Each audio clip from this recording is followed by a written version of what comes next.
this it's recording in progress. We're gonna cut the Nice. first bit of it out and live stream to Twitch. Can we do both at once? No clue. We'll figure out. Prepare to live stream the meeting. Yes. Hell You're yeah. offline. You're not offline. You're online now. No, you're not offline. You're online. No, you're not offline. You're online. No, you're not offline. You're No. Okay. Don't want to hear. Don't want to hear that. I do not want to hear I that. don't want to hear that. Oh, for fuck's sake! Why did I have two tabs open? All right, twitch.tv. I closed the tab. I'm gonna make sure I'm actually Y'all out. Who the fuck is Making this? sure. Okay. Is it the Twitch tab that's making all that noise? Yes. Yes, it is. I'm gonna copy the Twitch link and then I'm gonna shamelessly self-promote.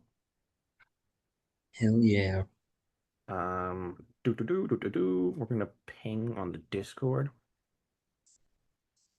Sean's not here yet, but we're gonna be doing long enough that I don't.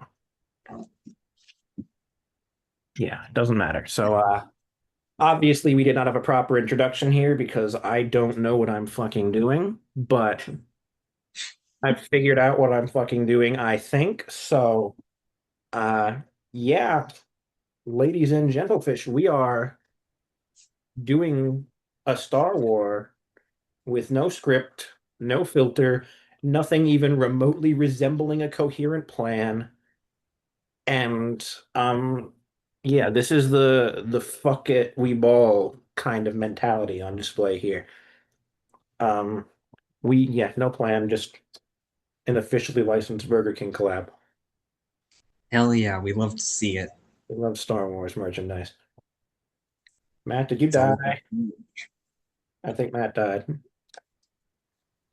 I'm back. Oh no, he's back. somehow Matt returned. Now we're just waiting on Sean and Don. Sean and Except, oh, I shouldn't have said Don's name just in case he comes as well. You'll see if he shows up.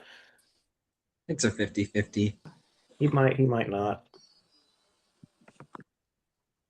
But yes, it is the day. The day Star Wars. Christmas for autistic nerds. Hell yeah. And the 49th year of the Star Wars, to be exact. Next year is 50. the And big next year, we are all going to Star Wars Celebration. assuming we're A, able to afford it, and B, Celebration is no longer funding the feds. Let's take a look at their past That is pricing true, here, shall we? yes. The past. Ticket pricing.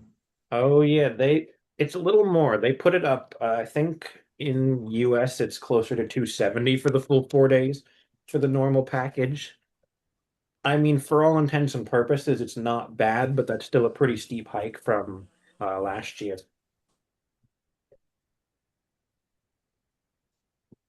Let's see.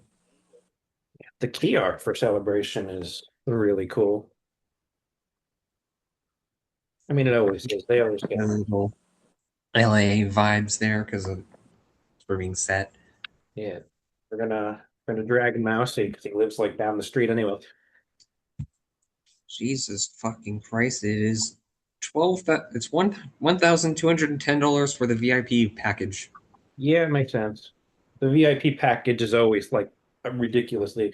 Well, that also gives you like first access to like the VIP lounge or whatever, and like guaranteed entry to every panel. Like that gives you basically that's basically like Disney World's like ride, like past the line. I don't remember what they call it, but it's like the speed pass thingy, whatever the hell it's called. Oh yeah, the Magic Pass. I think it was. Yeah, that thing. Yeah. It's like that, but for all the panels, you get guaranteed entry. But uh, I live on the other side of the country, so it's going to be a metric fucking ton of money to get there. And it's a Star Wars convention. I'm going to spend a metric fucking ton of money on merchandise. So we're not going to do the VIP plan because I'm still broke. and at the moment, barely employed. So here's hoping this podcast gets me monetized sooner rather than later. Yeah. No, I'm gonna Yeah, get I'm still on the fence if Probably I want not to go due to because gonna all the shit that's going on down there. yeah, and vouch for that. It's not fun. Yeah, I'm still kind of iffy just because the company that's like sort of running the event is funding our good old immigration custom, whatever the fuck they're called. They're the fucking they're stormtroopers is what they are. The fucking Yeah, that sounds about right. the American Gestapo, the Imperial Security Bureau, whatever the hell you want to call them. I like to call them a fucking problem, but the ICE Imperial Security Bureau. sure, man. Eh, yeah, I did not think this through. But that's That's not okay. That's the one thing in life. You never think things through properly. true. For the normal episodes, I have the notes at least, but no notes here. Which It's fun. honestly, thought would go a little better, but you know what? I'm sure it'll take off once Don and Sean get here, Yeah. whenever that ends up being. Please Discord give me a ping sound so we can. Why is my phone not connected to my internet? I swear to God, the internet here.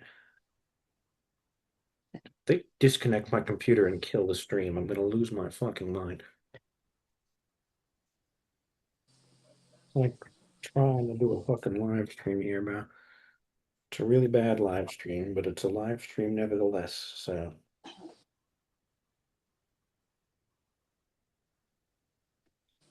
yeah, 907.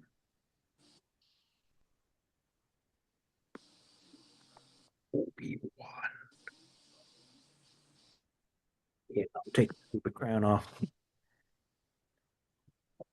Anywho, I'd say where were we, but we don't have a script, so I can't really answer that question. But Maul, Something Star Wars. Oh yeah, Maul.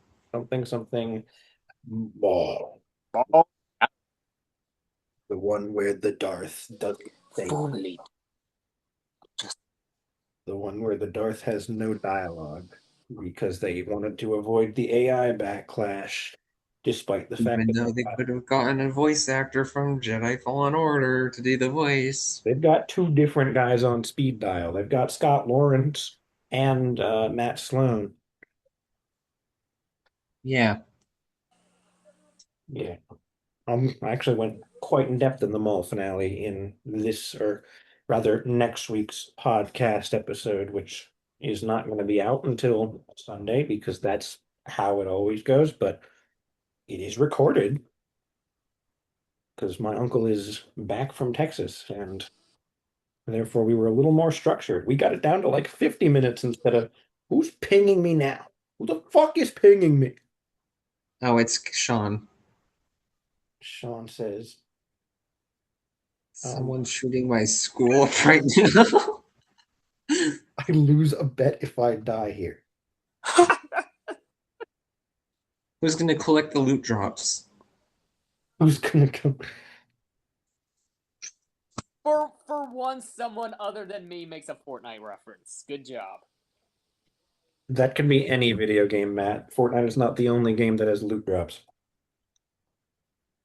Yeah, you're the only one that mentioned that game. That is true.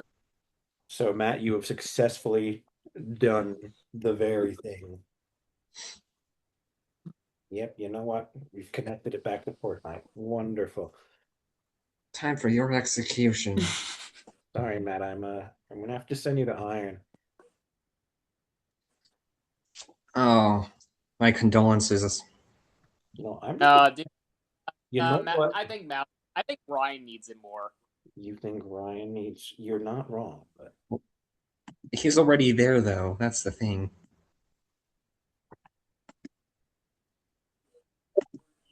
Yeah, remember that whole fiasco, that whole shit we pulled that rage baiting Ryan, Do we remember the thing that or at happened? least Mousy did, but Do we the remember thing the that thing happened that during the happened? fucking Monster Hunter watch party. Matt, that was a date. That was 2 days ago. I do, in fact, Everyone remember. remembers that. I literally put that in my letterbox review. That was absolutely great. For whatever reason, Mall was inexplicably on Letterboxd, and it's probably not on Letterboxd anymore, but someone put it on Letterboxd. Let's see, did they slime it out yet? Yes, they did. That was fast. Let's see if we can get Mousy in here. I pinged the entire council chamber because low key, I feel like we need more people to make the whole unscripted thing work, but like we've got nothing guiding us here. We're just going off, and it's not really gotten us crazy far yet. So, I guess, what do y'all think of the Mall Shadowlords finale? Um, Dave, can we get some pacing, please? I would really appreciate some coherent pacing time. We're starting to get somewhere. We've For got, once, we're at the Hat Man's starting to slowly get. it's like I would kill for some slower pacing because Jesus Christ, these are too fast. Yeah, I mean, don't get me wrong. The action sequences were fantastic, but The Inquisitor, the last Inquisitor fight on the bridge was really good. yeah, And and poor they were fucking, trying to cross the bridge with the acid, and then it killed Spybot.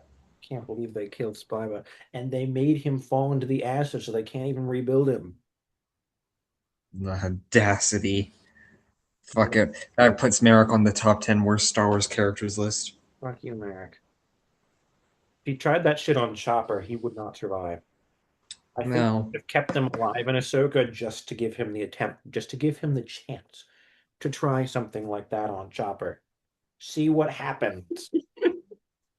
Chopper's gonna pull the Leon S. Kennedy backflip and grab the lightsaber and throw it back at him. The backflip would give him absolutely no tactical advantage. Chopper. Do it for the love of the game. Absolutely. No, remember that the concept art reel for One liner that we can interpret through Dave Filoni's garbled voice, because Dave Filoni does in fact voice Chopper in Chopper's Rebels and Ahsoka. Chopper is canonically said fuck. You can Well, you can decipher, you can kind of make out what Chopper is saying. There's several times in Ahsoka where you can if you listen close enough, you can straight up ungullible what he's saying and figure out you can straight up translate him, and it's not even hard. There are several occasions where he said fuck on Disney XD. Chopper even well, wanted to that level sounds up an about in character entire. for him. Indeed.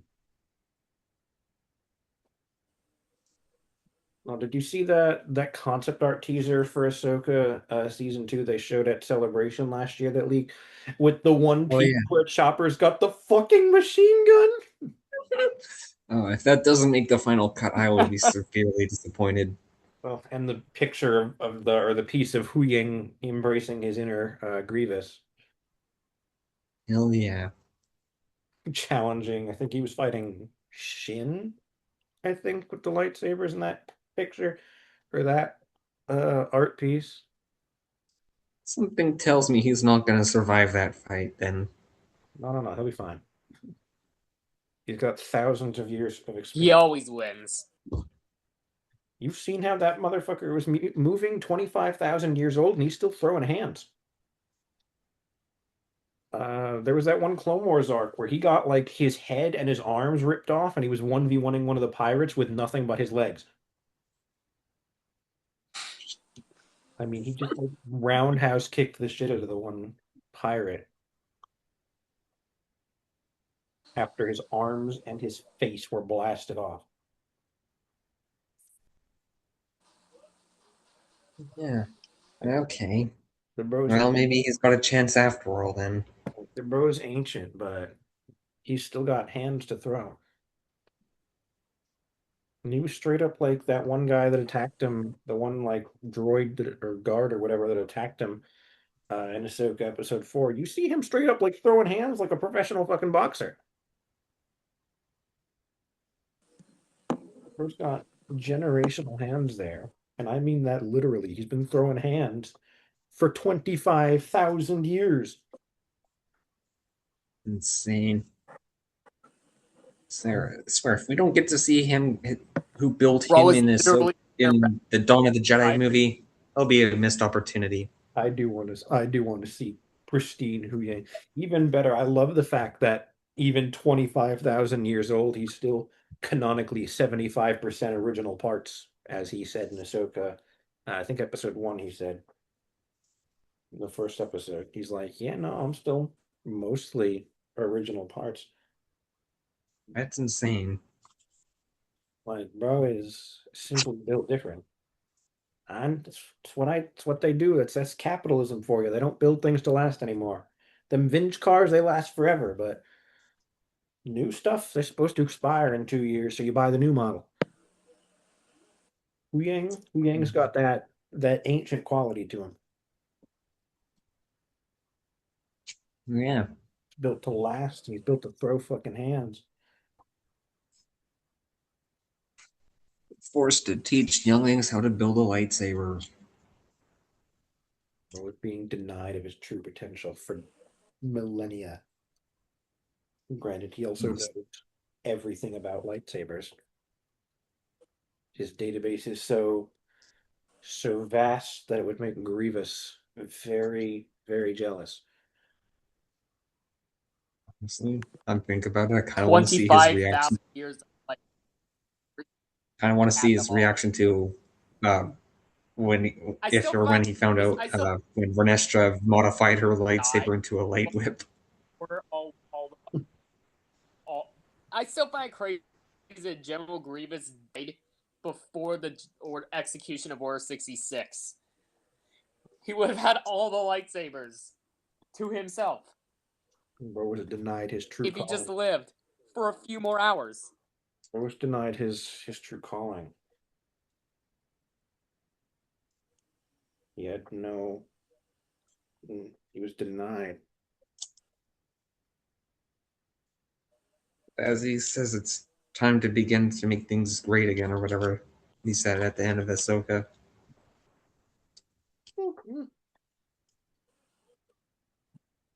Now we can let Yang street. Yang's going to be street boxing next time we see him. Ooh, that could be fun. A Star Wars story, but it's like Fight Club. And it's entirely on Peridia, and he's fighting the hermit crab people. Hell yeah, I'm just kicking them out of the way, punching them in the face and whatnot. Kind of curious where Ahsoka's going to go. As much as I did not really care for the first season, there's a lot they could do that they probably won't, but they could. Yeah, I mean, I wonder why. Like, why did we hear her voice in The Rise of Skywalker if Filoni said that she might not be dead? Because Dave wanted her to be there. She defies death. I mean, she's already died 3 times. Yeah, Well, she because she's died. his OC. Well, she had 2 fake out deaths, but she also actually did die once. In on Mortis, she died. In the more, That is what I said. Yes. the only reason why she daughter the daughter literally put her spirit in her. Yes. So, Something like that happened. so now when we start bringing the Mortis stuff into it, we can make Ahsoka literally become God because Dave said so. God help us when that happens. Which I'd see people, they're like, Ahsoka's gonna become like the new version of the daughter or something. I'm like, are we serious? I'll If be that happens, I'll be very which, disappointed, very unsurprised, but disappointed. yeah, I'm gonna go stream. I think you've been the only one actually. I think you've been the only one like fully on screen the whole time because your camera's the one that's like actually popping up here on my end. It's like mine's not becoming bigger when I'm speaking. I have no idea what that looks like on the actual stream, but Zoom is being Yeah. Zoom being stupid. Who would have thought? And, you're the only one popping up on mine. Hmm. We're gonna look at the actual live stream. We're gonna pull it up. I actually muted it this time so it doesn't blow up. Oh yeah, no, I'm okay. Irons in our chat Oh God. says Wait, oh god. he said, Dang. "Where is Matt? I hear his voice." Um, I think Matt's camera. Matt's in your basement, Iron. Yeah, Matt's camera is He's buzzing. right there with Mousy and Rowlet. Yeah. Well, Matt, No, that's just Ryan. you had your camera on earlier. I'm Yeah, not. well, I he did. I don't know what keeps happening. You My know, internet's. I think my internet is literally just the same as yours. your internet is no. I think yours is worse than mine. No, speak of the devil. Yeah. Did someone ping me? Let's see. Oh, it's Dawn. What did? Oh, that explains What was he saying? Nah, stream it. that. I don't have. Nah, stream. Nah, stream that shit, Don. Wait, what? Don said, "Nah, stream that shit, Sean."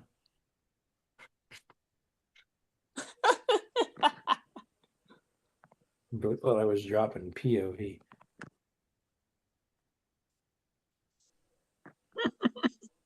Oh, that most certainly explains it. I don't have my. Pester Ryan. You hear my text going through? Because I'm literally texting on the laptop. I heard one thing, but that was about it. Yeah, Like well, a little bloop sound, but that would be the Discord pinging. yeah. Like, I texted Ryan. He has not. He's ignoring me, but I sent Ryan the link. So if he feels like showing up, Oh God, not the bastarded tortoise.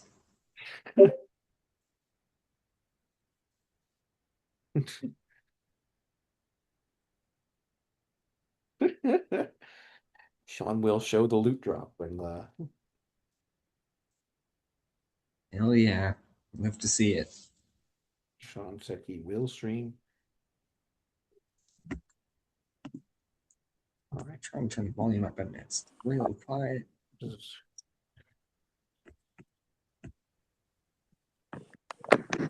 an active chat about anyone actively watching. There's someone. There's a single person actively watching. Wait, no, that's That's that. Iron. No, actually, I think that's me. Oh, tragic. I have the tab open to monitor the chat now.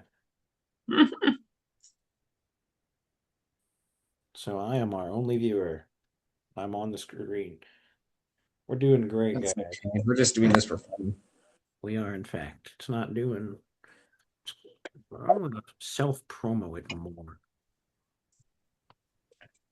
Where can I shamelessly plug this? Actually, I do not want to plug the Zoom link. I don't want to let people in. I mean, it could be fun, but no, I'm just gonna copy that link. No, don't do that either. No, I just want to copy the link, not the entire message. No, fuck you. Jesus, there we go. Oh, now what? Oh, now what? Fuck you. Shameless self-promotion.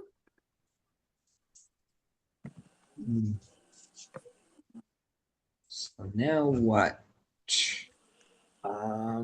Something Star Wars. Something Because that's the whole Something point of Star the Wars. stream. that, in fact, And shit. Yes, yes, and we barely talked about it. we've said various. Besides all Chopper, Huyang. Copper, Yang, etc., etc. Trying, So trying to self-promote. what I'm trying to what predictions for Zero Company's release date? um hopefully Or summer, when? or hopefully later in the fall, honestly. Where's my AT-AT driver's knee so loose? Jesus It'll fuck. probably either be in the summer or in the fall. You'd think they would have taken the opportunity to Either announce one that will today. work. Probably have to. You'd think they would have taken the chance to announce that today since they dropped a new piece of key art and everything. I New mean, piece we could of still get news at Summer Games Fest. true. Yeah, I'm gonna go on to Also, the Besides, Star Wars I think they want to trailer, promote what Galactic Racer as their big I fall release. that So I yeah, can't remember fucking the Bulba and Ben Quaneros. Ben Quaneros my go. company called Bit Reactor. That's the name of the company. Yeah, we're gonna no. Just let me. No, hold on. What to do now? Yes, allow that. We're gonna share the screen. Haha. So that I can show people the Star Wars thing. Yeah, it's fascinating. they dropped this today. New piece of no, can I move the zoom bar to the side, please? No, can I? Whatever. Come on. Let me behold the Star Wars. Yes, we have. Oh, that's the Ring of Kafrene. I didn't notice that. That's the Ring of Kafrene. Shit, you're right. They did say that was going to be in the game, so I don't know why I'm surprised, but what's up with this little fucking astromech? Why is he flat? Why is he built like that? Why is he built like he's upside down? Why is his third leg? What is going on here? Why is he built like Ryan after why is he He's built like literally Ryan built after you hit him upside over the down. head with a Holy sword? shit. What is he? Why is he built like that? Why is his head flat? What is this? Why is he built like? Posting an astromech droid on PS1 graphic? Not even PS1 graphics. Like that's not even a graphical thing. That's just he's built like a fucking square. Yeah. Thank goodness. Do like some of the designs though. I like that Mando. Yeah, kind of like the clone. It's interesting to see clone armor that's that like modified beyond just paint Yeah. jobs. Like he's actually got a whole different set of armor. And it's Is interesting to that see. an Umbaran? Yeah, I think it's interesting to see an Umbar working with the Republic because Umbar is a separatist controlled and separatist loyal world. Yeah. Um, And we've got a droid Jedi. Not droid. She's the remember Or the two tubes guys from Rogue One that were with Saw Gerrera? oh, right. I believe the I name of the forgot what they're called. species is the Tognath. And yet our main character, who are Like presumably our who protagonist, is the can't least buy interesting character here. of his home. He has to wear like a military apparatus. Not sure what species this is. It might be a new species, but I don't recognize this species. It's got a metal arm. Ooh, what if we see Admiral Trench in the game? I think we should see Admiral Trench. Ooh, that would be fun. We need a Lego figure of Admiral Trench. Ice. And who's the baddie above that? Oh, we're I, gonna ignore that then. I cut the I, I cut the screen share. In the nanosecond, I'm gonna see if it actually showed the screen share on my. No, can I go back on Twitch to see if they show? No. Okay. Tragic. I cannot check that. Ryan read the message, but he ignored me. Well, I mean, he's still salty about the other night. Probably. Yeah, it's okay. He'll get some tough love from Iron tonight.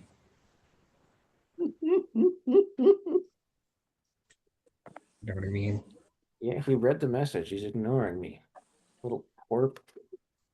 He's ignoring me. As he should. All right. Was it Ryan again? He's ignoring me. He read the message, but he's ignoring. You know what? I'm gonna open a completely different. We're gonna see. Where's my tier list? Boop, doop, doop. Sync. I'm gonna randomly pull up a tier list because I can't think of anything more interesting to do. So, but Hell yeah. I'm gonna open it. I'm gonna no. I'm gonna open it in Firefox so that I don't kill my. Where the fuck is Firefox? Because I don't want to kill. I don't want to reset it on Chrome because I've got mine all set up on my normal browser. Can I open it, please? No, I didn't say drag that. I think the most amusing thing tonight about this is my severe technical difficulties. Why is this vertical now? What's it? Why is my, no, I don't look at myself. Let me see everyone. Let me do it vertically. Thank you. What the fuck is this? Uh-oh, what's going on? Oh my, no, we're gonna reset my Star Wars thing. We're gonna reset the tier list.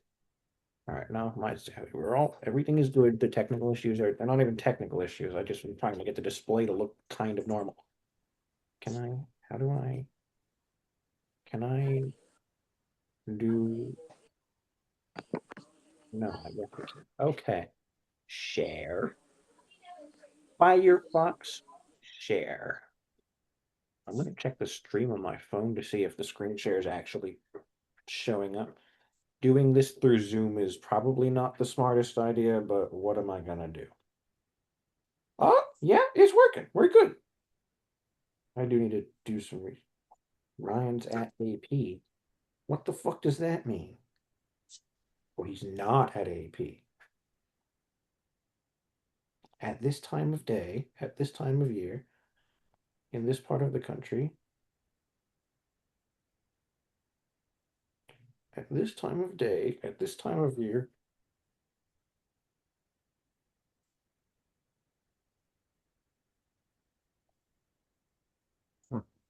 So I'm just going to tell him to join up when he gets back.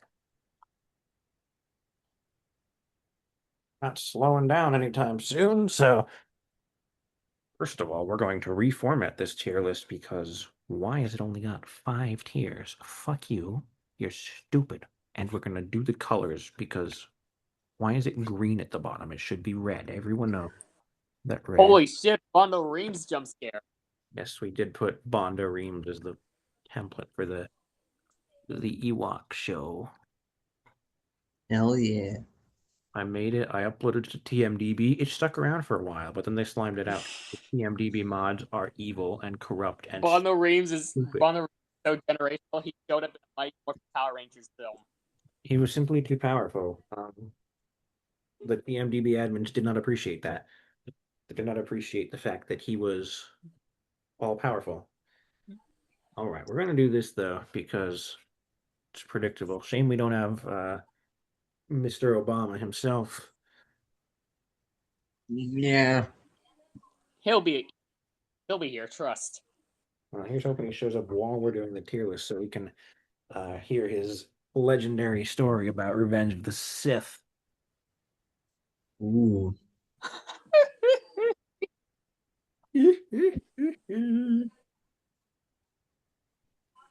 This should be interesting. Dr. Heinz Doofenshmirtz in the bottom left corner. That is, in fact, Dr. Heinz Doofenshmirtz. I think we all know what tier that's going to go in. Obviously. All right, so we've got a lot to get through. No, don't knock my fucking Stormtrooper down. This is not a great area. It's my fuck ass dressers right here. But yeah, we're gonna go in release order because we've got a lot of things on this thing. Some even I have not seen. Some of them it's because they're not out yet, but Yeah. Yeah, obviously the first thing on the list is the film aptly known as simply Star Wars, retroactively retitled Episode 4: A New Hope. Um, I think I pretty think, safe to because at say the it S time, tier. yeah, I think the right proper Matt, your audio is like completely fucked, by the way.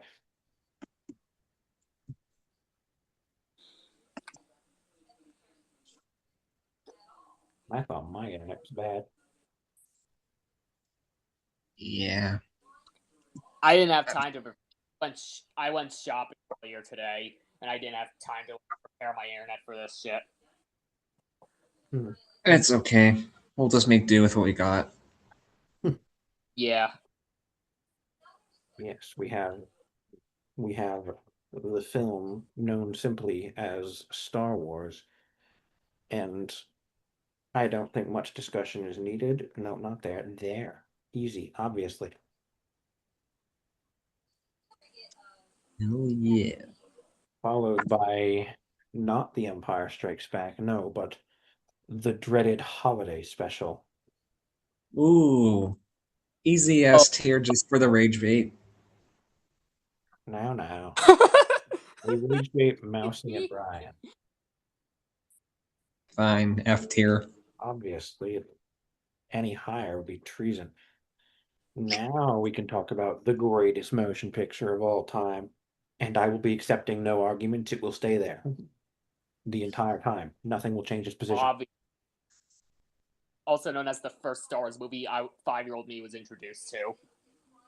Imagine not starting the trilogy from the start, SMH. Couldn't be me.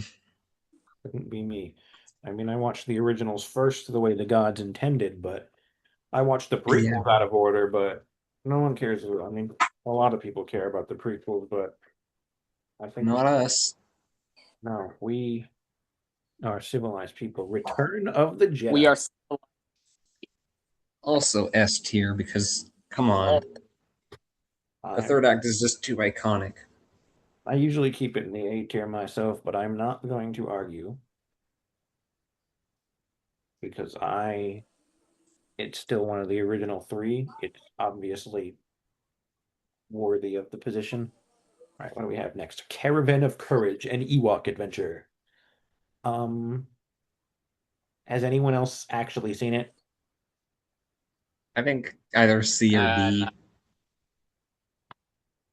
See, Either one. I'm going to stick to C because Chukatrak is an iconic character who deserves respect.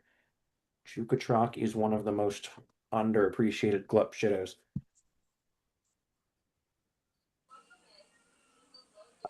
Okay, we've got droids. I have not seen Oh droids. wait, live action. I think for droids, yeah, I have not seen droids. I haven't seen Ewoks either, although that's a lot. I've seen one episode of Ewoks, and it's the Bondo Reams episode. So would you put it Of because of such? Well, it's Bondo Reams. We all know where it goes. Obviously. obvious. It's Bondo Reams. Ewoks, The Battle for Endor. Chukatrak is not in this one, so D. yes. Episode 1, The Phantom Menace. Such a mixed bag. Like, it's got a lot of good, but it's also got a lot of bad. Its pacing is horrendous. But then again, you have Maybe John it's Williams's iconic Duel of the Fates. Yeah, and honestly, for either from E or B here from production standpoint too, it's the only for one of me the at prequels least. that it's the only one of the prequels that actually has like that classic like filmic feel to it, whereas the other two prequels feel incredibly digital. Yeah. Like this feels still like it was shot on film. It's got that like filmic grain quality to it that I think is more charming than the digital camera style. Think They even used the puppet, and then they updated it a little bit later for like the special edition. Yeah, the Puppet Yoda in the theatrical cut was Kurt. And I didn't even know about the digital version being included originally because when I watched it for the first time, my grandparents found a VHS for the film buried away somewhere. So we had a fucking VHS copy which had the puppet version of Yoda. Um, Huh. I always thought it was the weirdest looking Yoda puppet. Like the original trilogy puppet was way better, but Yeah. yeah, So, as for a film overall, I think like C tier, maybe B. Yeah. high C, I think is fairly reasonable. Yeah, I was thinking here B. Let's see. Attack of the Clones. Ugh. Oh god, the corny bug. What a waste of And Sir Christopher Lee. American whiny bitch. Genuinely. We go in D. F tier just for that. I'm gonna put it in D because even though they wasted Christopher Lee, they still got Christopher Lee. Okay, yeah. The At it. and the Obi-Wan subplot was kind of decent. The film was like watchable when Anakin wasn't on screen. Yeah, because nobody likes the I don't like Sam bit. Yeah. I mean, it's become very funny, but I do not think that was its intention. I do No, not think that's that. the sad thing, tis you could tell they were trying so hard to be serious with that line. George sadly know how to write Riz dialogue. Yeah, that was a wonderful soap opera act. I'm sorry, hold on, Matt. Did you just unironically use the term Riz? For once, this is unhinged, so I'm going all out. It's I not. think you're allowed to use it once, and that's it. I suppose. Yeah. Anywho, Clone Wars I 03. figured I'd get it out just for that. All right, mods. Let's give him back to Iron. No, no, we'll give him back to the Chinese triads. Anywho, Clone Wars 03. This was pretty fun. Yeah, it's I mean, not. you got fucking Windows aura farming moments all the time. Definitely more entertaining than the 2008 movie. Yeah, this is mostly just hype moments and aura of the show, but the animation is so nice that I can forgive it. Oh, B tier. 2000 and 2003 Grievous fucking tank. 2003 Grievous, voiced by John DiMaggio, by the way, but only the first time. He was voiced by someone else later, but And not Howard, who later beat as. yes. Well, right, Revenge of the Sith, the one prequel that isn't mediocre. It's ever so slightly above mediocre. B tier because B. everyone glazes the shit out of it, and it's kind of annoying. I wholeheartedly agree. It's like of the prequels, it is definitely the best one, but we need Oh to yeah, stop pretending it's a that that's a fun, high bar. it's a fun movie, but it's like not this 10 out of 10 masterpiece everyone makes it out to be. People, I mean, they say it's the best prequel, but they, for whatever reason, make it seem like that's a high bar. Yet Yeah, It's not. it's coming off of Attack of the Clones. you don't know how many people I've seen today on Star Wars' page saying the prequel trilogy is so goated, and that's the where the Star Wars franchise ended after that, and all that crap. I once saw someone online say something that has lived rent free in my head for a while. They said that Star Wars fans, you could tell the point where Star Wars fans stopped getting shoved in lockers. You can tell Yeah, the you can tell the exact point in history in which Star Wars fans stopped getting shoved in lockers, and now they have egos that rival the power of the sun. Yet they're this is so fragile, such fragile egos. They don't judge things with true judgment. They judge it based on how much it feeds into their childhood nostalgic fantasies because they can't let go of the fact that 2005 was 20 years ago. yeah. Come on, people, it's time to move on. Oh, look, ever this guy, Hayden Christensen, the wine. Well, now he's back, except nothing has changed. The only difference is that he's actually charismatic now. Yeah, He still has the worst dialogue known to man to work with. Speaking of the worst dialogue known to man, the Clone Wars movie. Oh, great. I I've only ever seen this movie once, I've seen it a and couple for times. good fucking reason. I vividly remember. I keep jumping back to random things I've the seen. animation in absolutely right. We've come a long, Definitely the later fucking seasons are way from definitely this. better than dog shite this. We've come a Yes. long fucking way from this movie.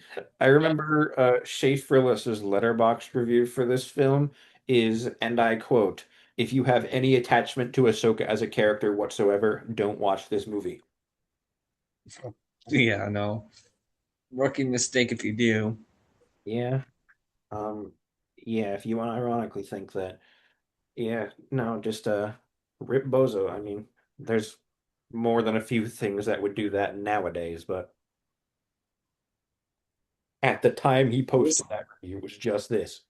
That Disney will stop milking the That's a even though game. the animation style has improved drastically for the most part, They they're really, milking it. they really need to make more I of want it. to see unique styles. Yeah, but again, they've come a long fucking way from how this film looked visually. It's so obvious that this film is just three episodes mashed together. Every 20 minutes, yeah, you've got the hook of the episode, the main action of the episode, the moral and theme ending of the episode, then repeat twice. Like you can fucking tell. It's kind of And yeah. bring back Stinky in The Mandalorian and Grogu. yes, Hell Except yeah. he's buff. Imagine if we get a First, flashback of this movie from his perspective in that. there was a prop or a puppet of like Baby Rhoda shown in one of the behind the scenes videos. I don't know if I'm Yeah, terrified or really excited to just see how excited, ironically, I should probably say, to see our long overdue flashbacks to this. I mean, everybody wants to see Stinky again. they're definitely looking definitely looking a lot more visually appealing. But again, that's a pretty low bar Remember the Lego Clone Wars game and like because it's the Mandalorian.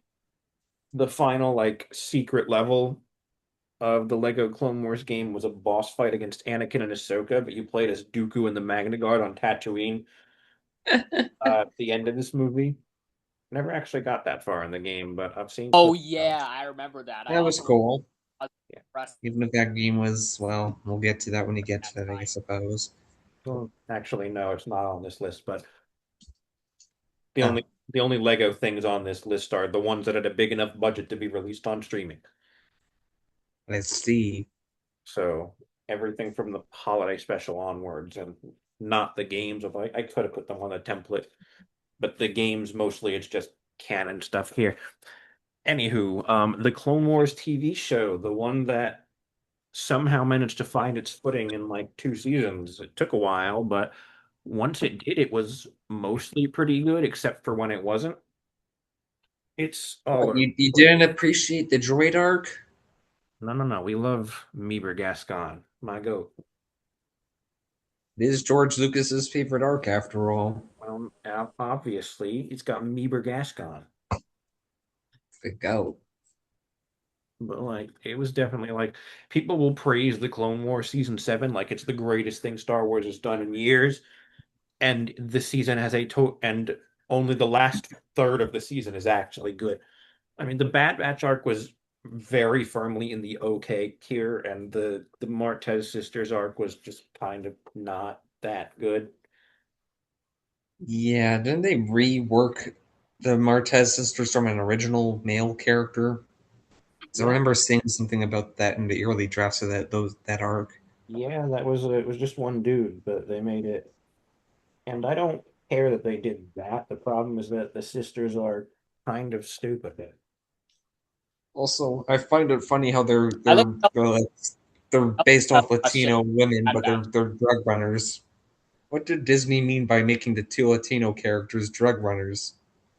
They did it with Poe too. Poe, they were actually doing like positive representation of a Latino character, and then in Rise of Skywalker, they said, "Oh yeah, no, he was a drug runner," and we're like, Hmm. seriously. What do you mean, Disney? What do you mean? I think Cassian Andor is like the only Latino character in the franchise who hasn't been retroactively made into a drug runner. Disney, please don't Yeah. listen to a word I said. Do Yeah, not. no, please no. We need some good Latino rep. Do not take any ideas from Unhinged podcast. Yes, please leave Cassian Andor alone. His story is done. They're gonna clone him again for another Andor-esque series. Andor 2, Electric Boogaloo. The resurrection of Andor, Mel Gibson story or something. All right, so where are we putting the Clone Wars? A tier? Somehow Yeah, it A needs tier to seems recur. fair. I think it's I feel high. like the good episodes mostly outweigh the bad ones, though. Yeah, I mean, I think it took a while for them to have really great episodes, but like when it's great, it's like generational. Absolutely. I When still think of that arc with Maul and Savage on Mandalore. that is the most, everyone always, it's Siege of Mandalore, this, Umbara, that, but Maul and Savage and the Mandalore stuff, that is the best. The Lawless is the best episode in the show. I will stand Yes. by that. Everything in that episode is perfect. They make the absolute most, like a lot of my issues with the more modern Star Wars animated shows is they have these like 25-minute runtimes, but it doesn't feel like they make the most of them. And it just feels like we're blitzing through things for the sake of blitzing through things. But that, not a single moment is wasted. The entire episode has meaning and it crams a lot in. So it doesn't feel, it crams a lot in, but does it in a way that doesn't make it feel rushed. Everything feels like it has room to breathe. Satine's death, the Sidious fight, the sort of the stuff with Bo-Katan, who is not really a great character in the grand scheme of things, even if she's played by a really good actress, because Yeah. forget to develop her half the time and just give her things on a silver platter. Just like they did in The Mandalorian. Yeah, I don't really like what they did with her in season three. I don't like what they did with anyone really in season three, but we're not there yet. So we're Yeah. Remember, moving on to the best thing. What were you saying, Matt? Your audio's fucking up again. remember when The Mandalorian was originally a Star Wars Western? Remember when they had Greg Good Fraser shooting times. it? Remember when they had Greg Fraser shooting Mando? Remember when Queel was an interesting character and then they killed him off? Well, at least his death made sense. Yeah. Remember when people got mad that Cara Dune was removed from the show, even though you literally did not notice her absence whatsoever? Yeah, honestly, even Granted, if she was in season three, it wouldn't have made that any better. yeah, granted, I don't really. Granted, I think season three had so many problems that her not being there was simply just nobody noticed. Anywho, Yeah. next up we've got Phineas and Ferb Star Wars, the greatest Star Wars parody of all time. Next to Spaceballs, obviously. Maybe. Yeah, Can't wait for Spaceballs 2, can't wait for Spaceball. the new one. They cut the search for more money because they found the money. I uh I was watching Scary Movie 4 yesterday and Bill Pullman was in it for some reason. And I'm like, oh my God, it's Lone Star. Hell yeah. He was in it for like 2 minutes and then he died. Dr. Tragic. Dr. Phil was in that too. And so was Shaq. They both died too. Yeah, I don't think anyone really cares about Dr. Phil anymore, so that's okay. And Mike Tyson in a wig. He killed a bunch of people. It was really funny. Anywho, that's not what we're talking about. Phineas and Ferb, S tier, simple as. No question. Obviously, Do we want it in front of the originals or behind it? I think behind it because, Nothing well, really, nothing really comes close to the original. I mean, there's one thing that comes close to the originals, but we'll get there when we get there. Rebels, um, Is this a safe space to admit that it's better than the Clone Wars? Do we all understand the nice things? Yeah. All right, great. S I tier. agree. All right, great. S tier. In fact, I may even put it above Return of the Jedi. Do we have any objections to this? Certainly a bold Nope. choice, but it's a respectable one. And we got to be bold around here. Because if we're not bold, we're generic, and being generic is boring. That is true. All right, what do we have next? Uprising. That's the mobile game nobody played and no one remembers because it died, but I included it because it is technically, it has a story, it is canon. I played it once. I don't remember anything about it, but I played it once. So C or D tier? I'm gonna put it in D because I don't remember anything about it. I'm gonna put it above Attack of the Clones because I'm a spiteful bitch. All right. Battlefront 2015. This is a harder one to rank because it literally has no story. Like we can't judge it from a narrative standpoint or a canon standpoint. We can judge it from a gameplay Gameplay. standpoint, and that's Game. it. And I think it's all right. Uh, I think it's very firmly. It's like it's all right. B tier? C Yeah, tier? I think B is pretty reasonable, like low B. I can put it in film. Yeah. All right, now we're on to our first Disney era film, The Force Awakens. The A Force Awakens. tier. I'm gonna push for B. I have a soft spot for the film, don't get me wrong, but like you cannot deny that it's incredibly derivative of A New Hope. It's true. The Like Force Awakens and the last are probably the strongest sequel trilogy movies. Matt, that is two out of three of them. Their only competition is The Rise of Skywalker, and that's not really competition at all. That is true. Yes. I think Force Awakens is solidly like high B, I think. B Hot A. take, I enjoyed it more than Revenge of the Sith, that's for sure. Yeah. I think Yep. in terms of enjoyment, they both I wouldn't say they're equal. I mean, I also have the nostalgia bias for Force Awakens since that was the first Star Yeah. Wars film I saw in the theaters. I was 10 years old at the time.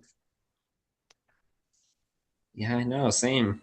Yeah, Revenge of the Sith I did see in theaters for its re-release, but last year. Same for Phantom Menace for its 25th anniversary in 2024. And you know damn well I'm going to be sat in that theater when A New Hope in its 1977 theatrical cut returns to theaters and IMAX. I'm going to be in the fucking IMAX auditorium for that one. Hell yeah, brother. See that blaring with the glorious surround sound, the giant like 25-foot tall screen. It's actually probably 50 feet The tall. way the gods intend. The way the gods intended. It's going to be magnificent. Jabba the Hutt's going to be a fat dude instead of a slug alien. Actually, I think that was a deleted scene. They restored it in the special edition. So I'm not going to see Jabba, but what if he was a fat dude?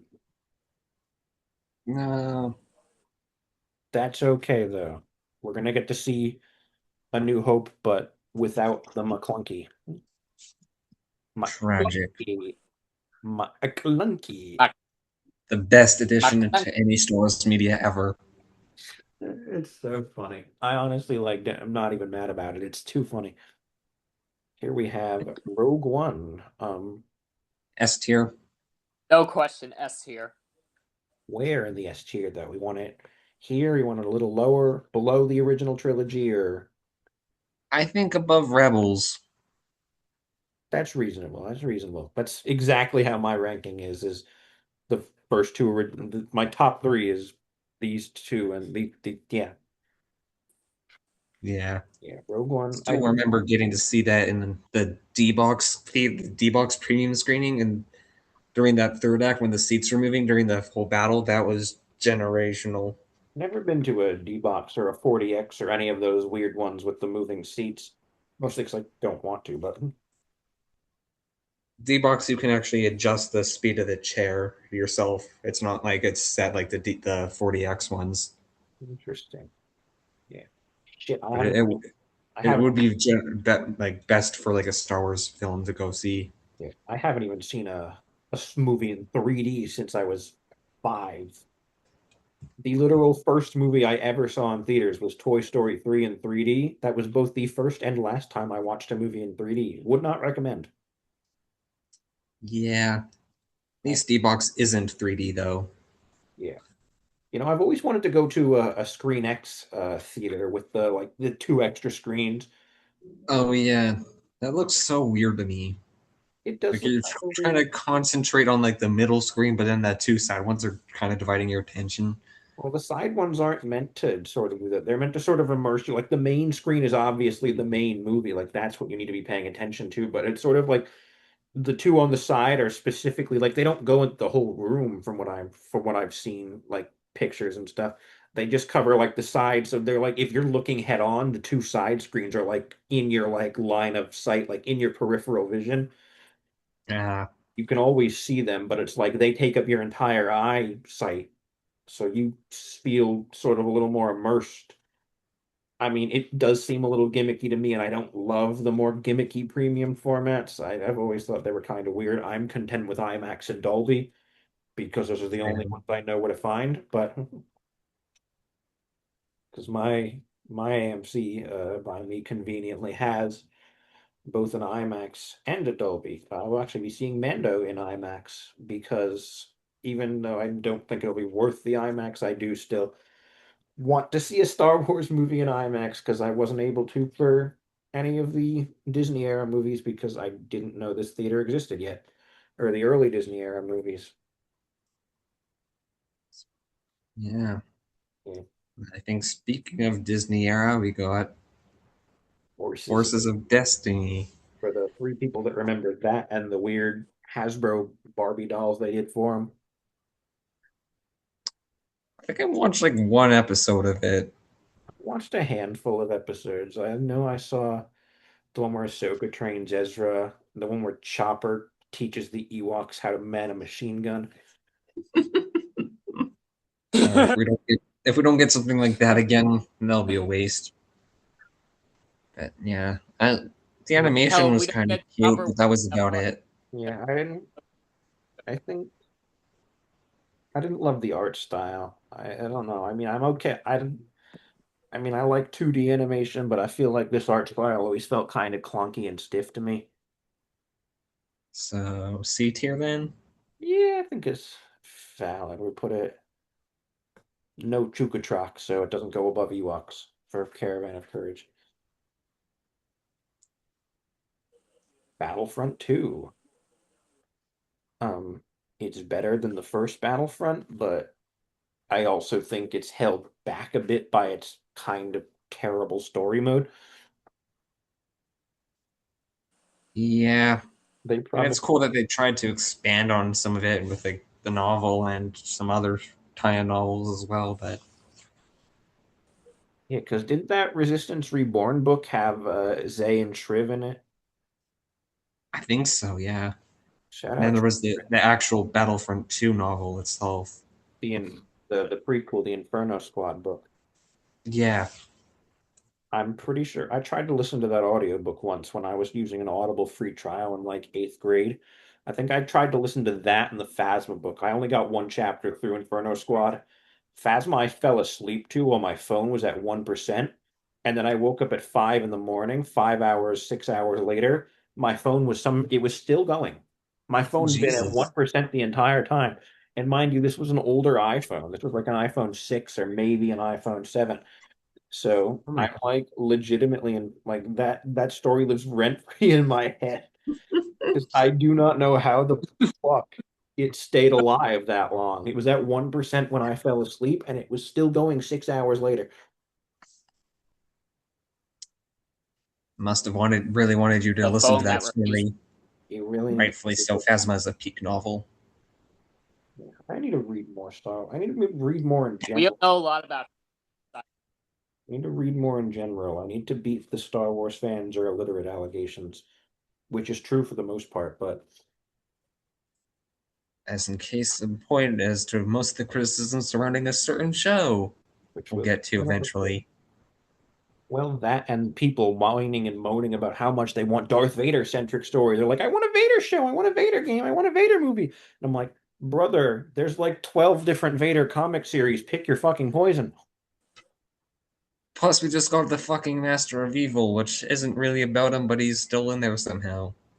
Yeah, you've got Master of Evil, you've got Lords of the Sith, you've got the 2015 comic run, 2017 comic run, the 2020 comic run, the two other comic miniseries, the Black, White, and Red run, and the Dark Visions or whatever the fuck it's called. You've got the Vader Down event. You've got the three different like event series they had in Legends. You've got the Dark Lord Rise of Darth Vader novel from Legends. You've got so much to work with, and yet they choose to whine and moan and bitch about wanting a TV show or a video game or a movie. You Same goes have with a Maul. fucking video game. It's right there. It's right there. It's there. He's got a game. It's a VR Yeah. game, but it's there. It exists. Well, don't tell Star Wars fans that they'll bitch and moan that it's a I VR still game. find great I still find it diabolical that Hayden Christensen still wants his own Anakin Skywalker series. Like, is it the sequel? He just wants to get the. He Is it just the wants the prequel big bucks trilogy? And no, again. Yeah, well, in his defense, he doesn't really have much of an acting career outside of being Anakin. come So, on. Like, as generally a nice dude as he is, I think he needs a break from Star Wars. well, it's not happening Yeah. this year because we're getting probably more Clone Wars flashbacks in the new Ahsoka season. Now with Obi-Wan too, Right. because Ewan is still sad that his show sucked. Rightfully so. He deserved better. Yes, as does another character we'll get to on this list. Yeah, but where are we? Battlefront 2. Where should we put this? Um, I think A because it has way more replayability than the first game. Yeah, Yeah. it's honestly impressive how much you've got, how much that's incentivizing people to come back to it. Even it's been almost 6 years since the final update, and yet servers are still pretty popular. Like it's honestly kind of impressive. Like I only play it occasionally nowadays because it's not something like you'll play long term now, just because I've been there No, since launch. I had the deluxe edition. I pre-ordered the deluxe edition back in the day before the microtransaction controversy and all that jazz. Mostly because I wanted those the pre-order skins for Rey and Kylo and the 3 days early access. Yeah, nice, yeah. I've been playing since day one. My assault class is at level like 700 something at this point. Like think my heroes aren't that great. I think my best hero is Kylo at level like 130 or something. Yeah, but I imagine what we could have done if they didn't. Of course, you Tired. are yes. Yeah, real shame they stopped supporting it though. There's so much they could have done, I know. but they moved the entire team over to Battlefield 2042, which, as far as I'm Fucking aware, was flop. good anyway. I mean, Shocker. I played the beta before it came out. It was boring. Obviously, never actually bought the game because I mean, I was still petty about Battlefront at that point. I still am petty about Battlefront at this point because imagine all the stuff we could have gotten. We could have gotten so many maps. We could have gotten Umbara or Ferrix or Narkina or Coruscant or Weren't we Rex, Padme? Ahsoka and Ventress were explicitly confirmed by the former design director, or the former game director, Dennis Brandval, to have been the next heroes in the pipeline as long as alongside a Mustafar map. And assets and code names in the files revealed the existence of Rex, Padme, R2D2, BT1. BT1 would have Man, BT1 would have been fun as a comic character, but also as an astromech droid with a fucking missile launcher built into him. the only droid to ever give Chopper a run for his money. And even then, I think Chopper would still win. I want to see a fight between those two. Disney, don't let me down. Like I everyone's don't talking want to. about, Make this happen. everyone's like the duel of the century. I want to see Vader and Maul fight. And I'm like, who the fuck cares about Vader and Maul when we can watch Chopper and BT1? Chopper and one. Maybe throw Why don't we just Spybot in there. and K2SO I don't think K2's that bad though. I mean, he's a little bit pre-nerf pre-nerf. He didn't before even. he became a good guy? No, no, no. You got to throw in that random like TAM security droid from Survivor's opening. That was a real pain in the ass. Oh God, yeah. Yeah. All right. We've got now we're on to the movie that tore the fan base in half after The Force Awakens patched. Force Awakens fixed everything after the whole prequel debacle. Rogue One kept everything pretty together, like the fan base was unified and not trying to kill each other. But the day the clock struck 12 on December 17th, 2017, we've never been the same. Oh boy. Me personally, it's got its issues, but it's the most ambitious of the sequels and probably the most interesting film post the OT, really. Despite its issues, it's sort of like really compelling when it's not busy being dumb. It's compelling and it's dumb. A tier. Any objections or we've got any counter? You were getting all hyped up to I cause. was gonna put it in S tier. I was gonna say S tier, but no, I think A tier could be fine too. Yeah, above Clone Wars or below. Yeah. Above Clone Wars. I feel like the core story of Rey, Kylo, and Luke was far more interesting than anything we saw in the prequel trilogy and The Force Awakens. Yeah, And A lot of Star Wars fans hate on it because they killed Luke Skywalker's character, but in reality, would how would you feel if you had to deal with the shit of a family member going evil all the time? yeah. How would you feel? Imagine you'd keep seeing like visions and nightmares of, yes, your nephew who you greatly care about going evil, killing your family, and becoming the very th and becoming the next fucking Darth Vader. Like, yeah, if I were in his How are shoes, you I not? would definitely consider How you slamming him have to? out too. besides, that flashback sequence was just one person's perspective on things, not the full Yeah, truth of the matter. so many But these breakdown. Star Wars fans do not understand that, and it's so frustrating. So many people will try to call it out, but they will only use Ben's perspective and not the objective version of it, which we see. We see Luke's biased perspective, then Ben's biased perspective, then the objective reality of what happened. They always use Ben's perspective. Yeah, because they just wanted to make it sound like Disney hates Luke. Disney hates strong male lead characters. They need to feel like they're the victims, and it's kind of just pathetic. They need to feel like they're being targeted and oppressed to make up for the fact that they are absolutely not being targeted or oppressed. Exactly. They already have enough content catered directly to them. But other people have their chance at fun. Speaking of content with strong male leads, Solo, a Star Wars story. I rewatched this last week after the Dryden Voss name drop in Maul. Oh yeah.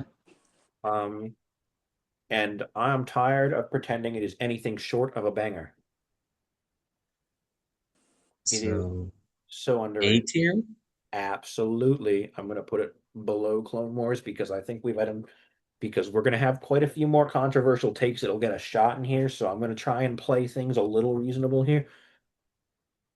Putting Last Jedi above Clone Wars is going to get a shot, and there's definitely some things we're going to say that are going to get a shot later too. So Yeah, well that's too bad. This is our opinion. They can't take that away from us.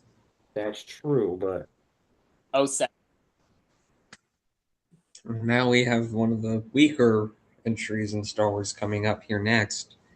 yes. You know what? Fuck the internet. We're putting Solo up. Fuck it. Yes, Resistance. Uh, Oh The no, show now that you tried to be. okay, now that you two have to now that the two of you use that, I have to come up with one for myself at some point. yeah, I commend it for having a unique art style. I commend it for trying to be different.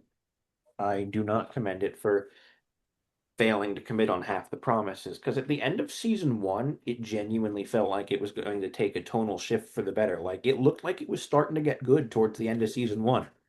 Then came season two, and it did, in fact, not get good. That's not And entirely true. There It was is also the only series where we get to see the T-85 X-Wings, also the only. because that is actually not I the also, T-7.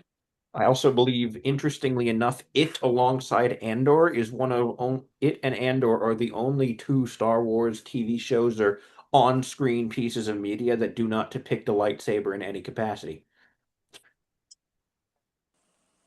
Not counting, yeah, not counting games. Counting games, then we've got, I guess, Outlaws. Although Vader was still in it and he had it on his belt, he didn't ignite it, but same with Squadrons. yeah. You see lightsabers as like decorations, little mini lightsabers, but no one ignites them.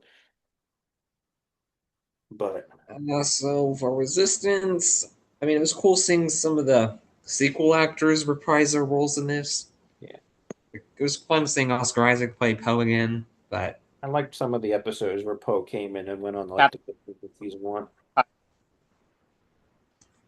yeah, I don't know.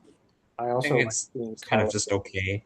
I also liked seeing Kylo Ren slime out what's her face in the finale, choke out Tierney halfway across the galaxy like his grandfather. As you should. I think C tier. Yeah, seems fun. Yeah, C tiers are reasonable. Seems fun. Well, I think B would be too high for this one. The ships were really cool. A lot of the designs were really cool. I like a lot of the First Order designs. Like Von Reg looks fucking awesome. The First Order Raiders were dope. Yeah, and the gold one, the gold trooper, I forgot his name, but he was pretty cool too. Commander Pyre. Yeah, He's getting a lot of merchandise for no real reason. He's the only Resistance character who's like actually acknowledged by any other piece of canon these days. Like he just got a new like helmet or something released I'm and trying to dead. remember what the other one was. He had red First Order Stormtrooper armor, but he was not a Sith Trooper. Captain Cardinal Yeah, Captain Carter. That was it. from the Phasma book. He was in the Phasma book and and the Galaxy's Edge. Black Spire one. Yeah, Yeah, that he one. was such a great character. Yeah, I because liked seeing his redemption arc in that Black Spire book. and then we've got all right. What do we have next? Galaxy of Adventures. It's not really anything It's like basically just a retelling for a younger audience. yeah, with a dope ass art style. So that alone puts it in Yeah. B tier. Yeah, it's like Clone Wars Yep. 03. It's hype moments and aura of the show. Which is more than we can say for the next thing. Vader Immortal, the VR game. Vader Immortal. Um, it's really interesting that Scott Lawrence voices Vader in this because he sounds great as Vader in Video Fallen game that Order Survivor, but he sounds like horrendous in this game. It's That's how you can tell when a voice actor is phoning it in just for the quick paycheck. yeah, because again, Scott Lawrence's performance as Vader in Fallen Order and Survivor were great in those games, but here he just doesn't sound great. Supposedly he voiced him in Outlaws as well, and he doesn't I sound don't great in think that. So, so. yeah, It must have been someone else. yeah.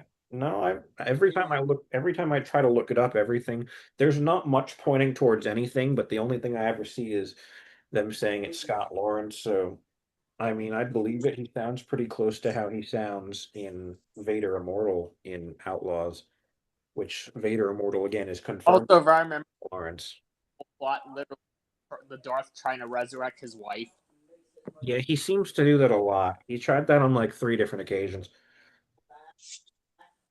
There's like three different stories of Vader trying to resurrect Padme.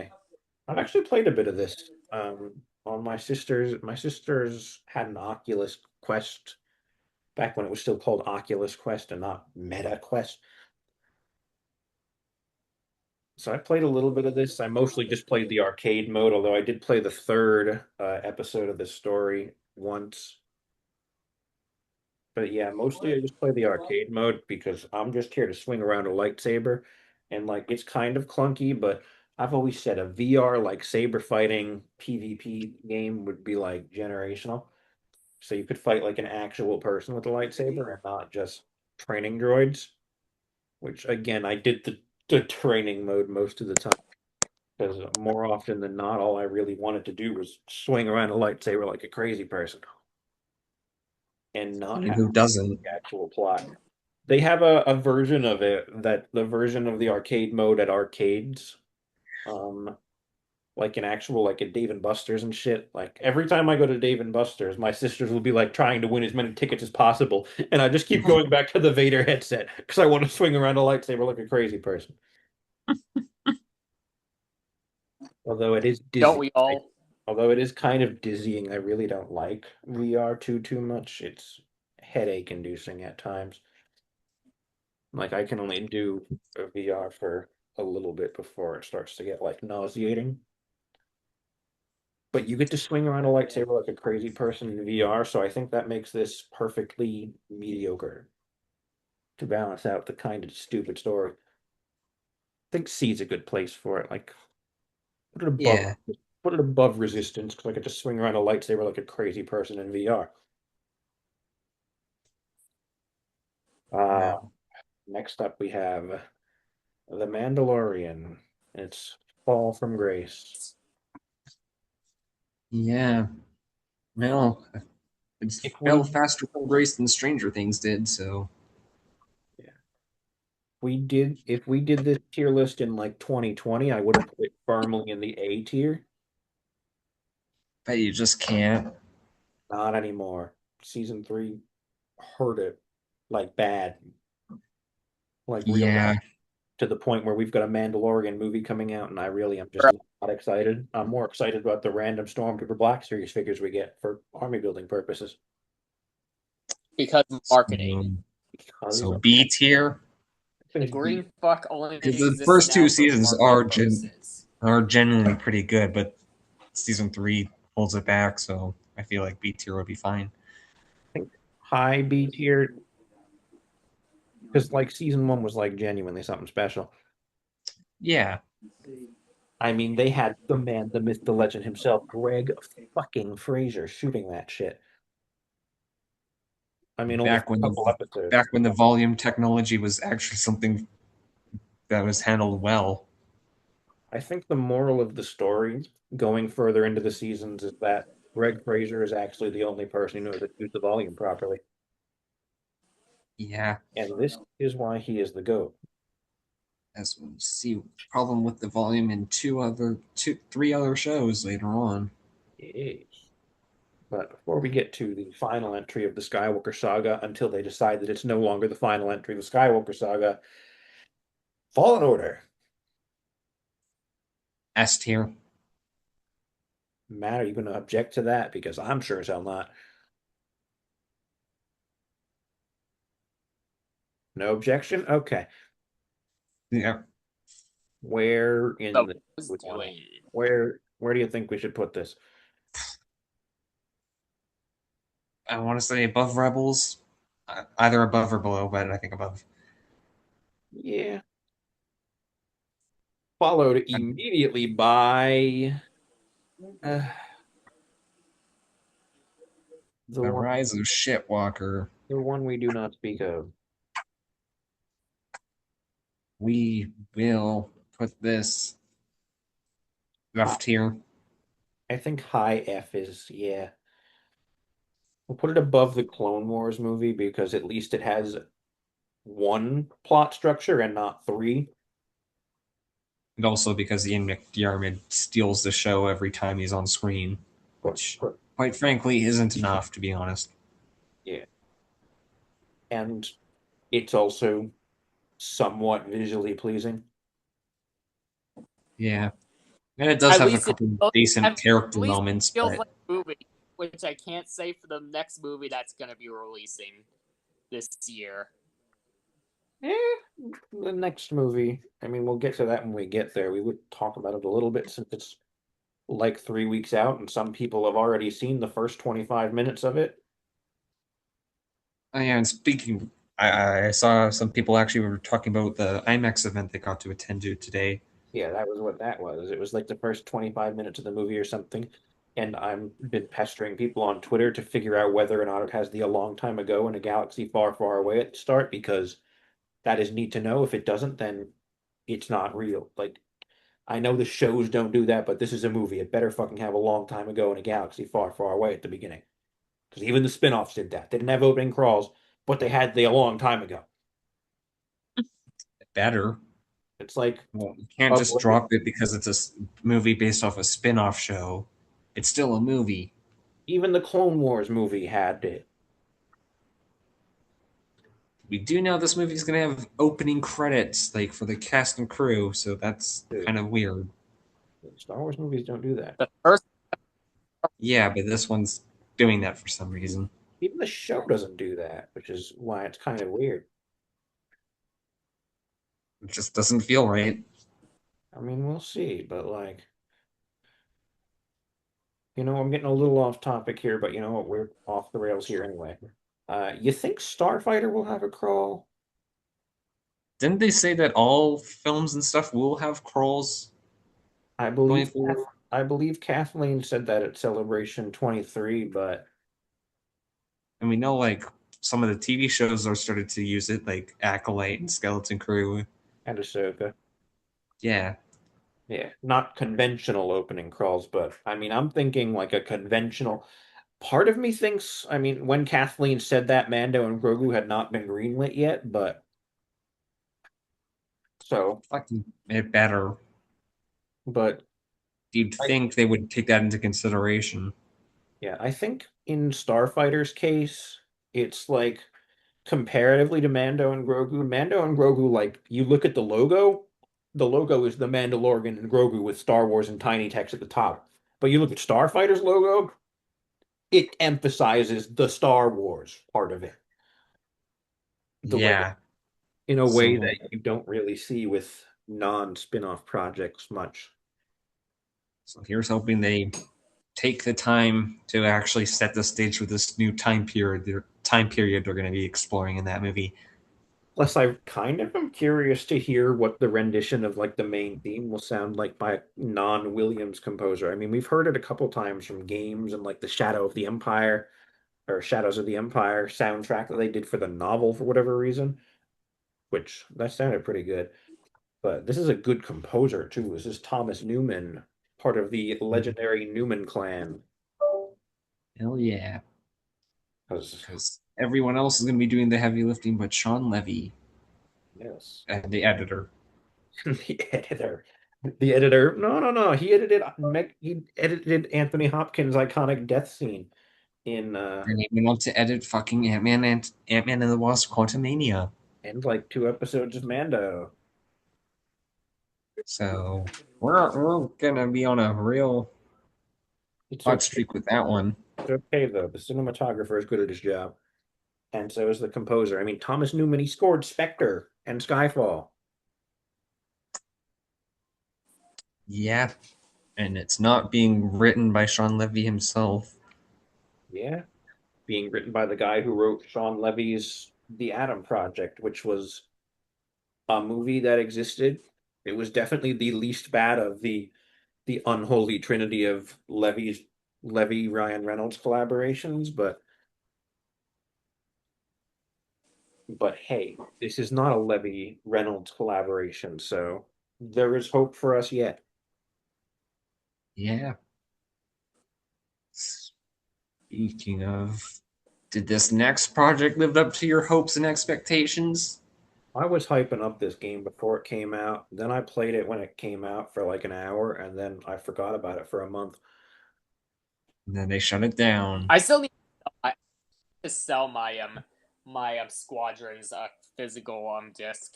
They didn't shut it down, they just stopped supporting it. Like the servers are still up. Yeah, But but it's the the ser- lesser. It's the lesser.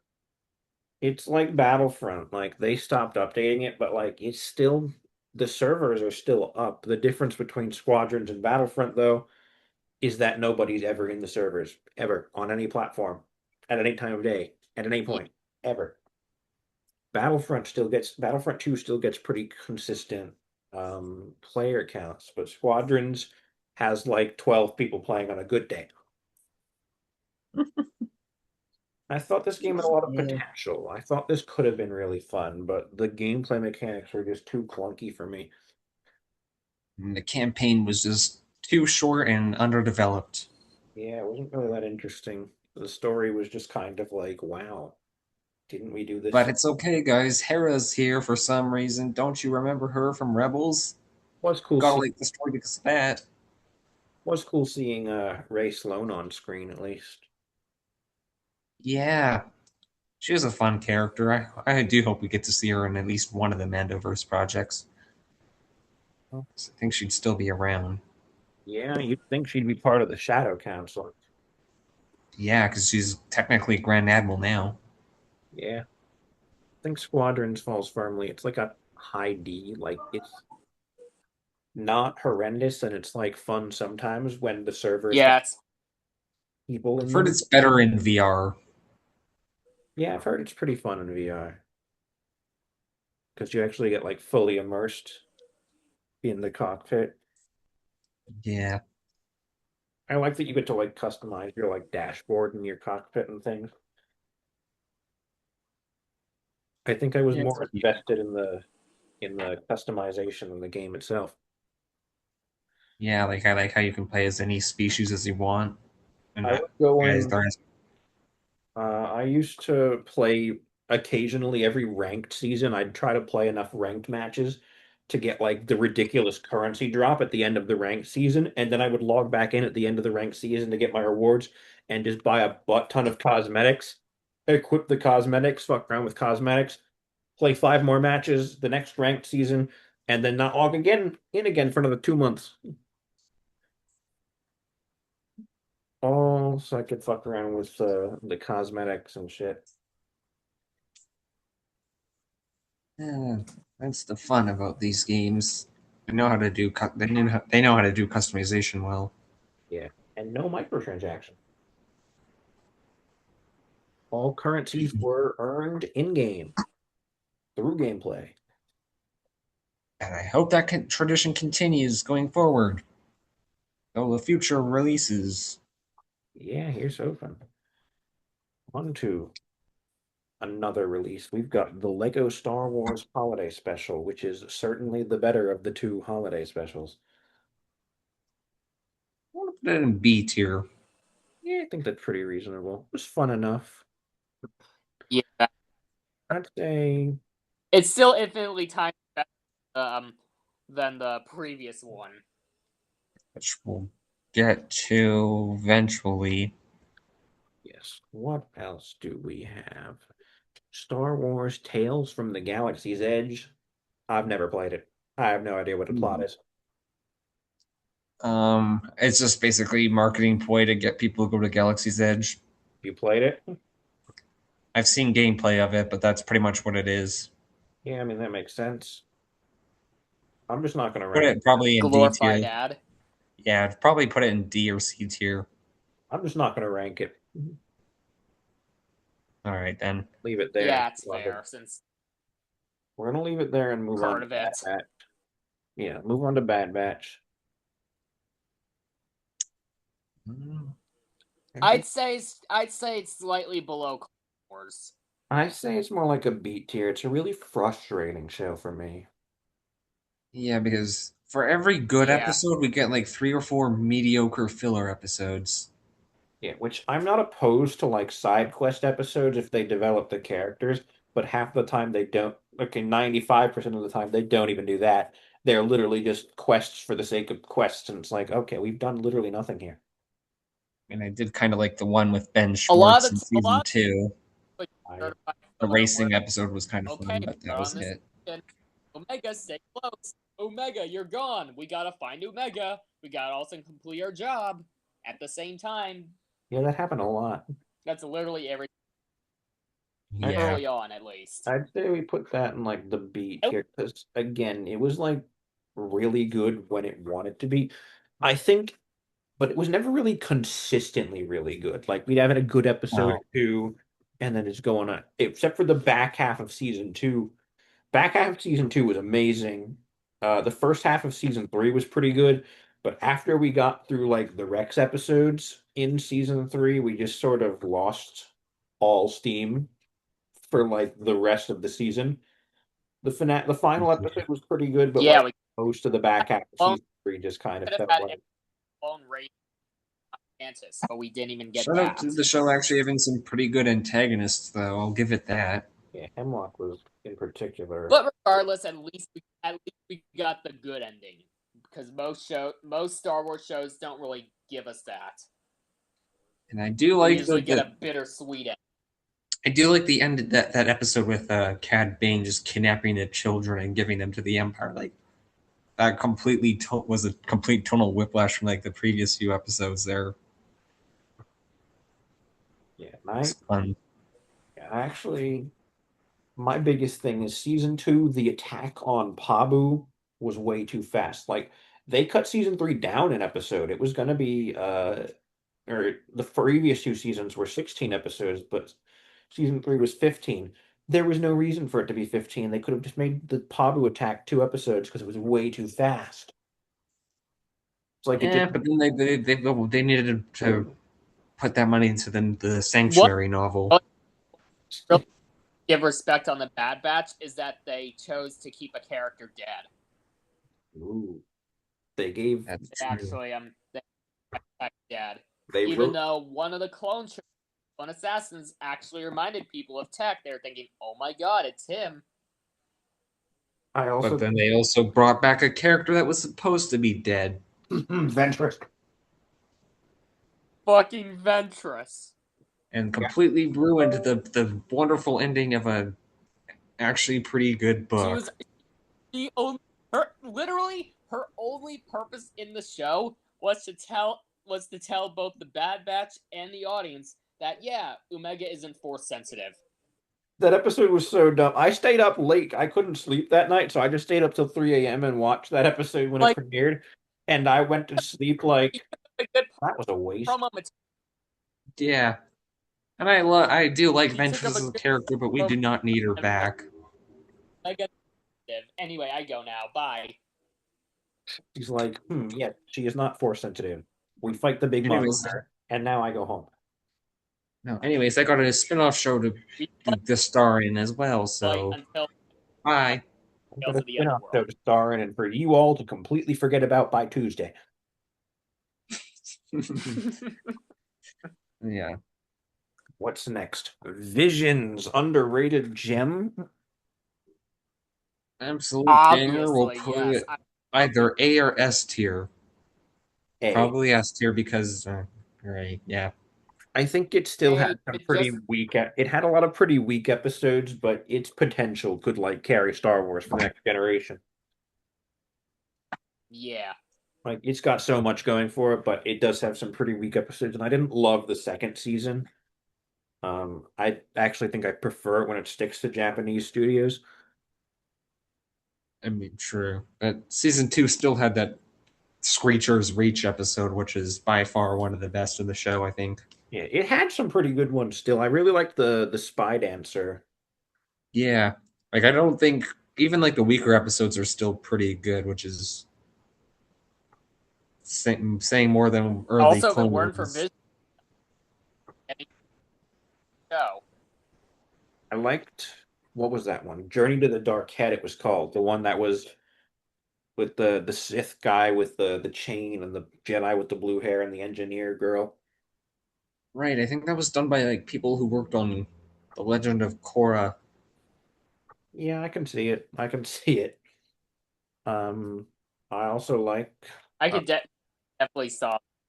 that was I that one It didn't have was there. like a concrete time period like some of the other ones. It's like you know when they're set, but like I like how this was like implied to be during the new Sith Wars. Yeah. I As do a, like the Elder. That was a pretty good episode.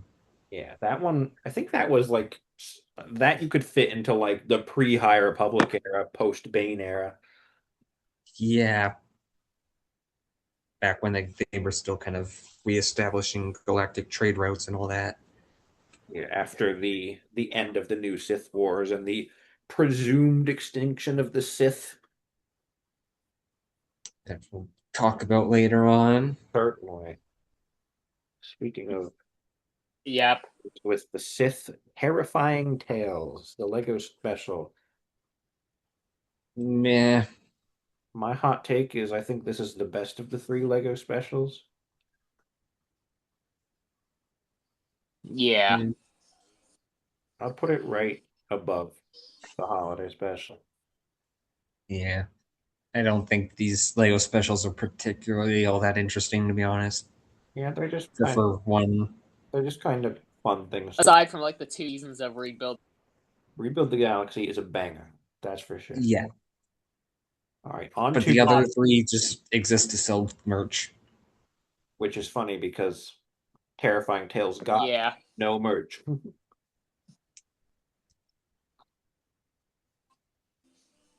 Anyway, Okay.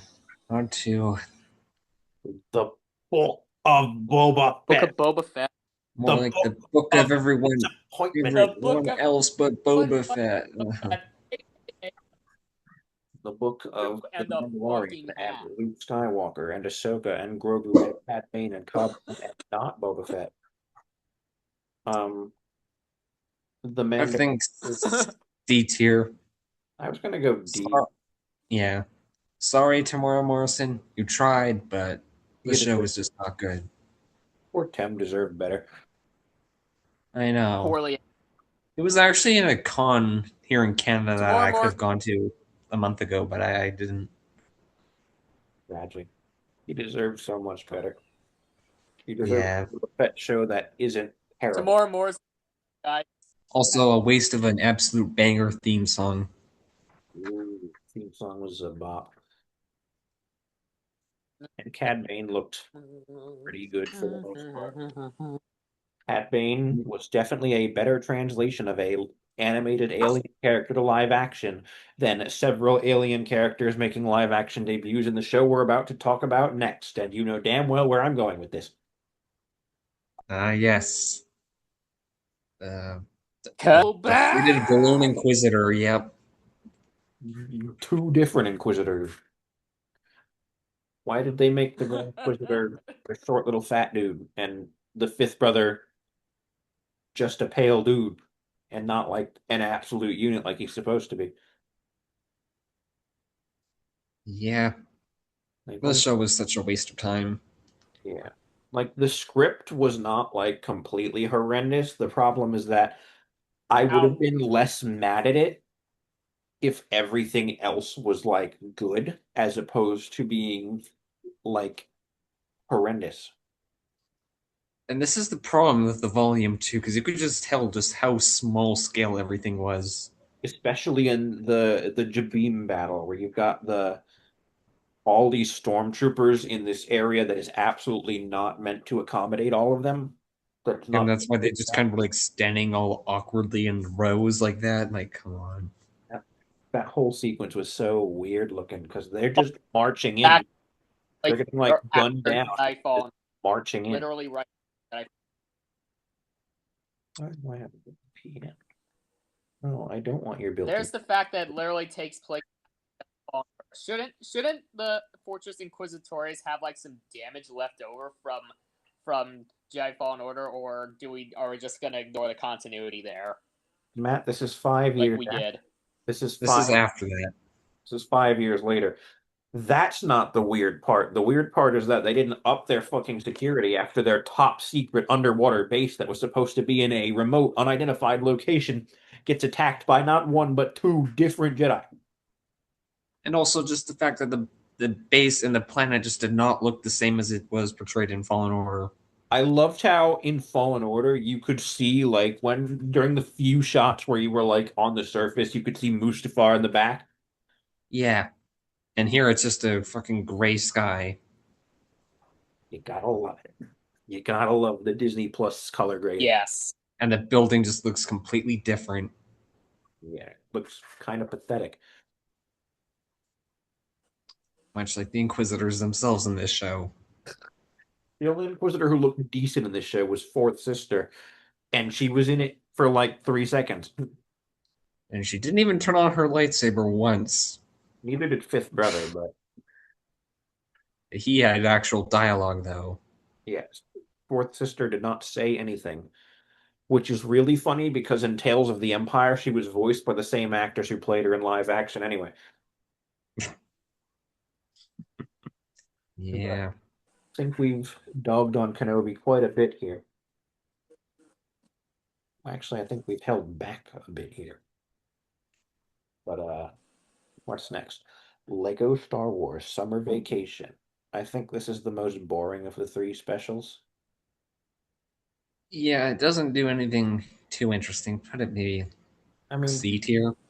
none of them did anything too interesting, but this one, but the other two were at least like pretty fun.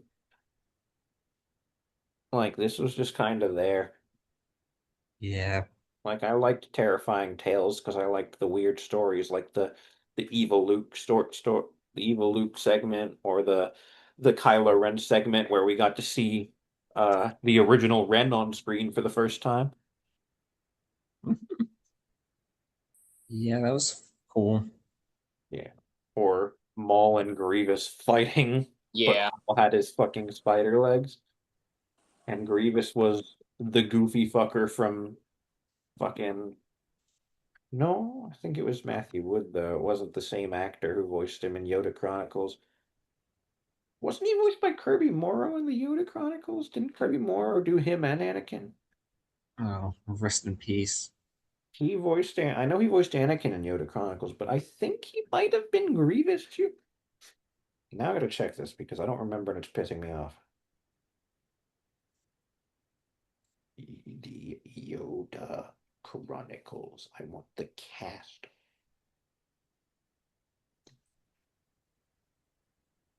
Nope, it's not helping me. Characters. General Grievous. He was voiced by Kirby Morrow. Oh. Kirby Morrow was so funny as him too. I loved how ridiculous and goofy he sounded in Yoda Chronicles. Is that on this tier list at all? No, I didn't do any of the pre-Disney Plus Lego stuff. No. But if it were on here, where would you rank it? Probably like A, B tier. Yoda Chronicles is just iconic like that.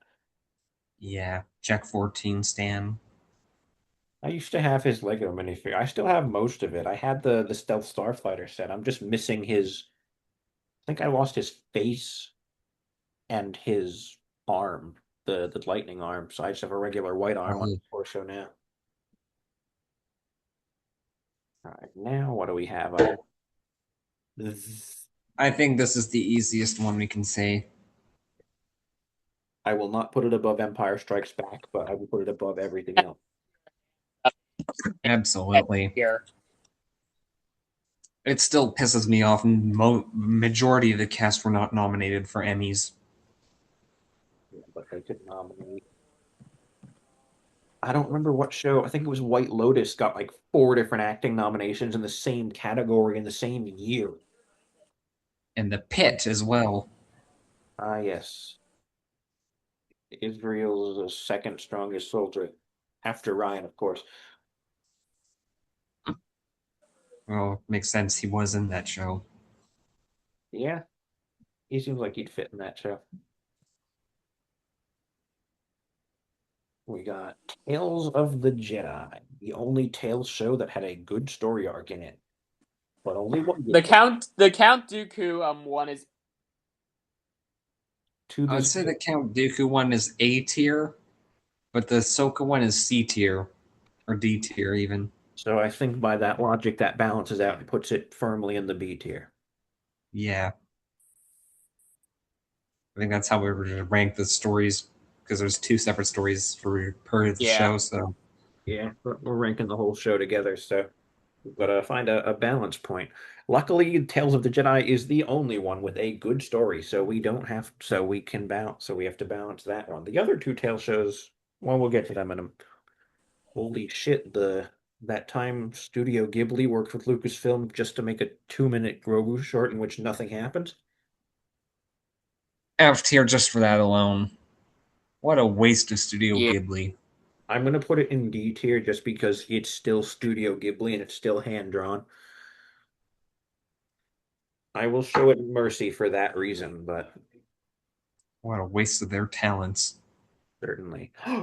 And now we're on to Holy Another. shit, we're here. Jedi Survivor, Mon Calamari Testicles, second. I like how this game just takes the one interesting aspect set up by the Kenobi series and improves upon it on every level. Tower is mine! And also one of the very few projects, on-screen projects, to deal with the High Republic era. Although I do think Dagon as an antagonist was kind of underdeveloped. Which is why I think we need like a novel or something. Oh, Hell, look Tales about. of the Jedi should have been about him. We should have gotten more seasons of Tales of the Jedi with the Balin arc, a Bode arc, and a Dagon arc. Yeah. We could have so much more, but I wouldn't complain if they got novels. If they got novels for each of them. I wouldn't complain either. I Kind of love, like how Vision's got like comics and stuff like that. yeah. And Visions had a novel too. They had the Ronin book, which is criminally underrated. I As quite, well as a prequel. As I think two comics as well for Ronin. And then there's two other comics that I have.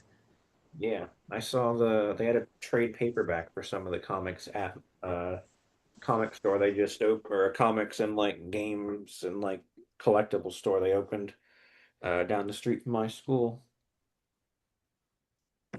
Well, yeah. Checked out that Anyways, store. It's nice actually. We got a Peacemaker, hell yeah. which I realized I'm So, actually bordering on being broke, so I probably shouldn't have bought that, but we can't unbuy it, so so we put this in S tier as well. we want to put it above or below Fallen Order. I think they're close. I think Fallen Order is Go a either way. yeah, I think Fallen Order is a better story, but Survivor is better gameplay. Yeah. Yeah, I do like we have much some of the much lore better like expansions in Fallen or in Survivor more, Yeah, I think but Survivor, I think even if Fallen Order story is like better, Survivors is still really fucking good. yeah, just makes The only thing that really holds it back is Dagon, really. just again, you have all these interesting flashbacks, but you could easily make a novel or Tales of series to flesh them out completely. Yeah, I think he needed more, especially because Bode ended up being the much more interesting antagonist anyway. I think they just wanted Dagon there to be like the big red herring before the big twist. Oh, It kind of reminds me of like RE Village in that sense, where those villains were kind of red herrings until you got to the main Mother Miranda at the end, which is funny because they all ended up being more interesting villains than her, too. all right, what's up next? Young Jedi Adventures. I watched one of the shorts. B tier. I watched I watched it with my one of my younger relatives. Had some surprisingly good messaging for kids, but And stories are kind of simplistic. it's the High Republic on screen, which is always nice. It's Also, just so doesn't one fun of the to Jedi compare. die instantly? That appears Well, in yeah, there. several characters in this show who pop up from time to time die horrifically. Like, what's his name? Loden Greatstorm, like his literal fears tortured him to death. I mean, The I think you could pull up the image of his death scene from that comic. Oh my god, it's just so fucking creepy.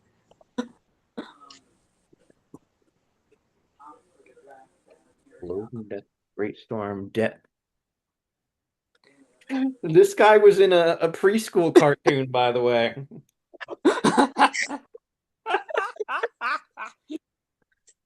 This guy was in a fucking a cartoon for preschoolers for toddlers. This is actually diabolical. Same character way. Same time period that saw Star Wars 9/11 as well. Yeah. But for some convenient reason, this preschool series skips around all these events. Because they can't be showing space terrorism in a show aimed at 3-year-olds. Yep. All right, you said B tier. I'm not going to argue with it because I haven't seen it. Yeah, Low B, right at the bottom. yeah, fair enough. Now comes Yeah, my low B. Getting to fucking Ahsoka. my sworn arch nemesis. Ahsoka. My sworn nemesis, Our Dave. sworn arch. Although I I'm do going to be respectful because of this was technically Ray Stevenson's final performance, so I'm going to say D tier. Ray and Iman carried the entire show on their shoulders, and Chopper, and Yeah. Chopper. And the Kinders end credits theme. True. Yeah. All right. Still mad about what they did. Tales. Oh, Tales of the Empire. Oh yeah, I couldn't even make out what that poster was.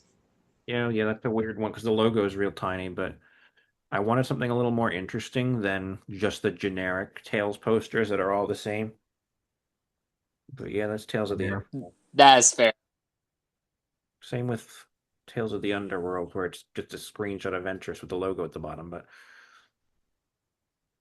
yeah, Tales of the Empire, and its grand total of like 3 people who remembered watching it. That's us. We remember it, unfortunately. Yeah, I think I repressed all memory of it, to be honest. Yeah, the Morgan Elsbeth stuff was just kind of boring because it's Morgan Elsbeth. Nobody cares about her. And the Barris stuff could have been interesting if they didn't rush it so much. I feel like if Barris had all 6 episodes to herself, it would have been fine. But like just the 3 didn't have enough breathing room to really fully develop her. And the way her story ended was just kind of confusing. To be honest, like it's An not Italian real. magazine confirmed that she's dead.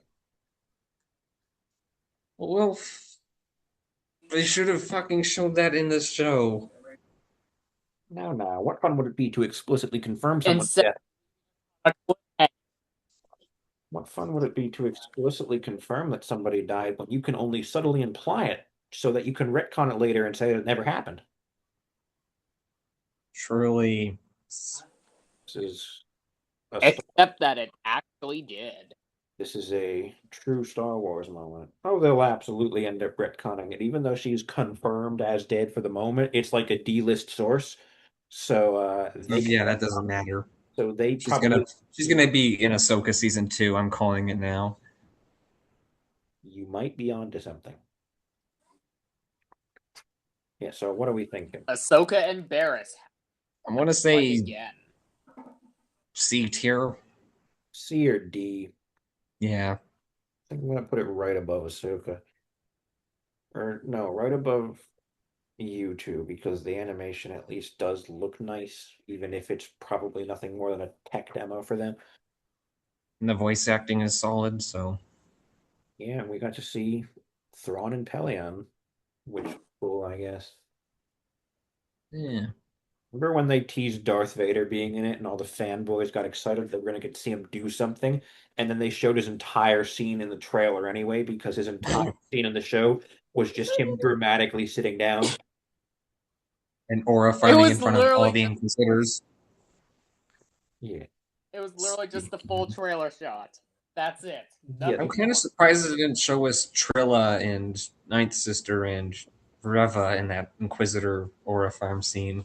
Yeah, I mean, in all fairness, Reva was probably like 9, so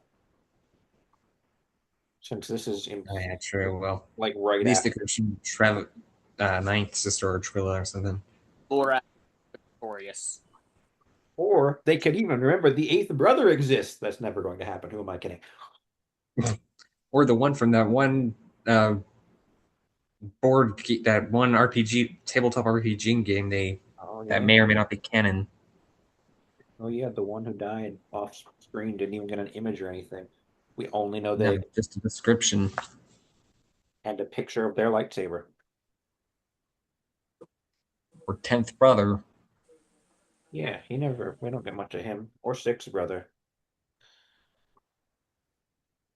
Sixth brother who had the exact same fate as the 11th brother because Yeah, well, he's retconned into And that it was role, funny because I think.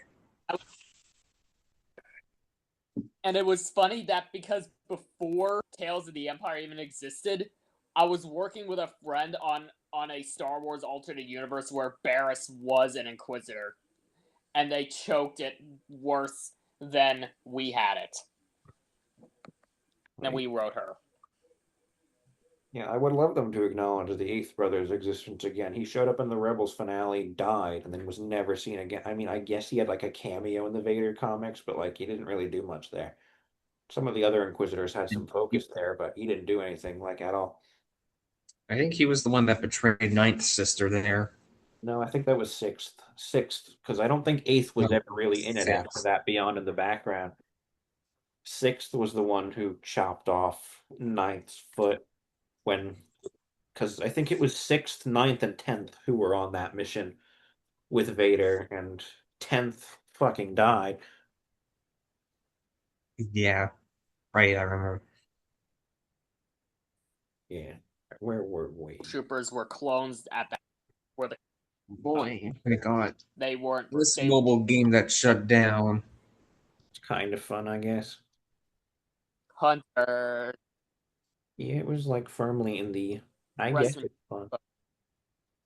I guess C tier maybe. Fun for like a couple of matches, and then it got kind of repetitive. Yeah, yeah, but it was a fun thing to it's very play from time to repetitive. time. It was a fun enough thing to play from time to time. Yeah.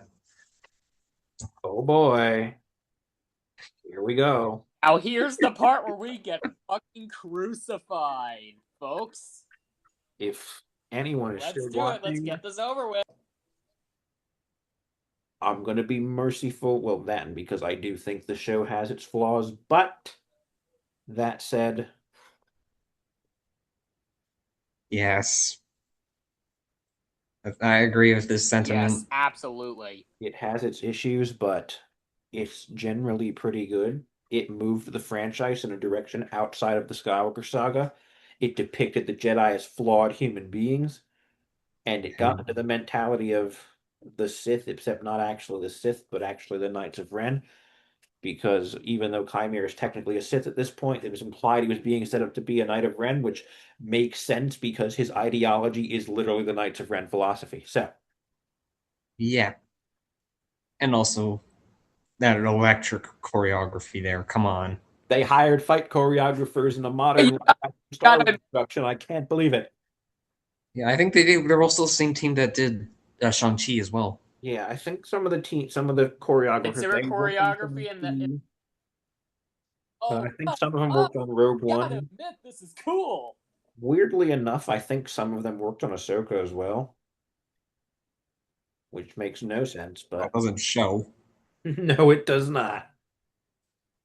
I saw something. Apparently, one of them actually worked on the latest season of The Witcher as well. Interesting. Didn't they? That was that's. Did that end yet, or is there one more season of that? Because they got There's rid of. one more season of it, but I think any other planned spin-offs are canceled Yeah. now. Oh, because it all fell apart after the spin-off that nobody liked, and then Henry Cavill left, and a lot of Yeah, chuds got mad. well, it wasn't just that; it was just pretty bad on its own. Hmm. Any But anyways, back to the Acolyte. I feel like there was just so much room to grow with the second season, and also those interesting. Like, there was a lot of cool plot threads they could have moved forward with, particularly with like the Senator Rand Court there, It's also the show that the Astra. properly introduced us to live action Darth Plagueis, the wise. aside from the books. In which he only has one book that isn't even canon. Also a book about him. It's called Darth Plagueis because Hager the Mask. it's a Darth Plagueis book. Which the author of said book expressed wanting to see the Acolyte continue. This fucking name's Lucino the Goat. Yeah. In a Star Wars book in 10 years, but I think the last one he wrote was the Rogue One novel, the Rogue One prequel novel, Catalyst. It's okay, because the next one the next one he's doing will be probably Peak. If he does another one. It's been 10 years after all. Hey now. We've seen how long authors take to finish their books, write books. This says he hasn't got one in the works now. Yeah, who knows?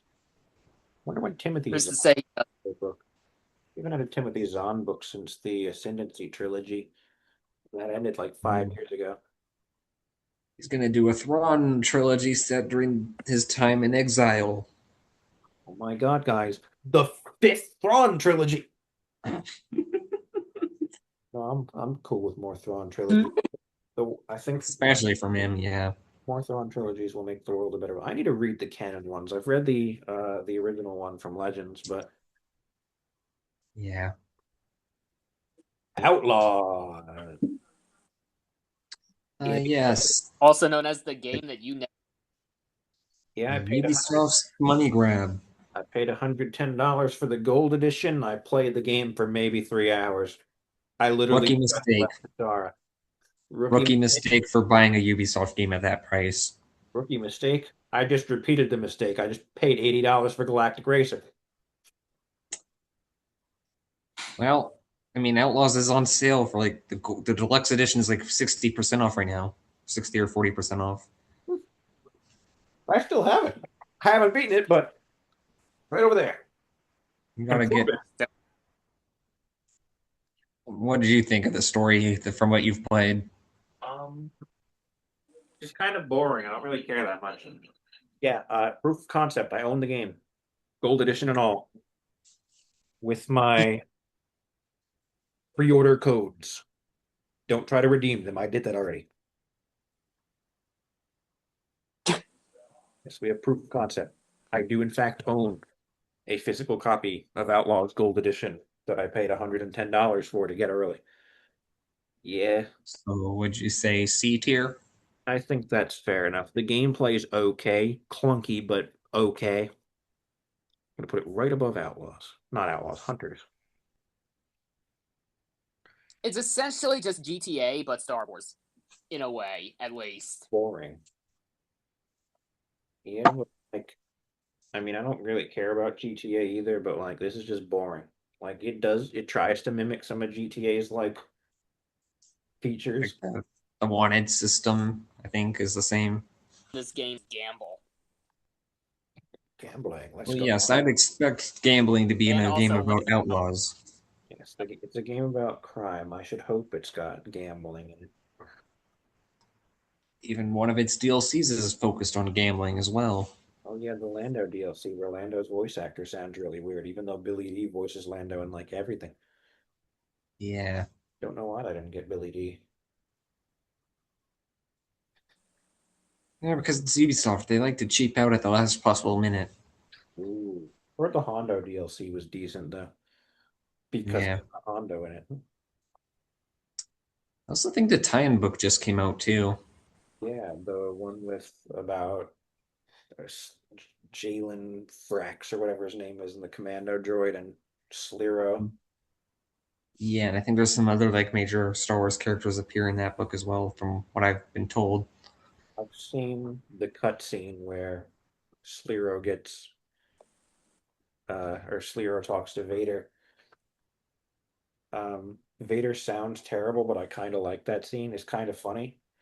Kind of reminds me of the Rogue One Vader and Krennic interaction, where Vader, you've got Sliro so arrogant, so egotistical. The ISB has created the greatest security network the galaxy has ever known, and then Vader's like, "Then you had better find some rebels, Director."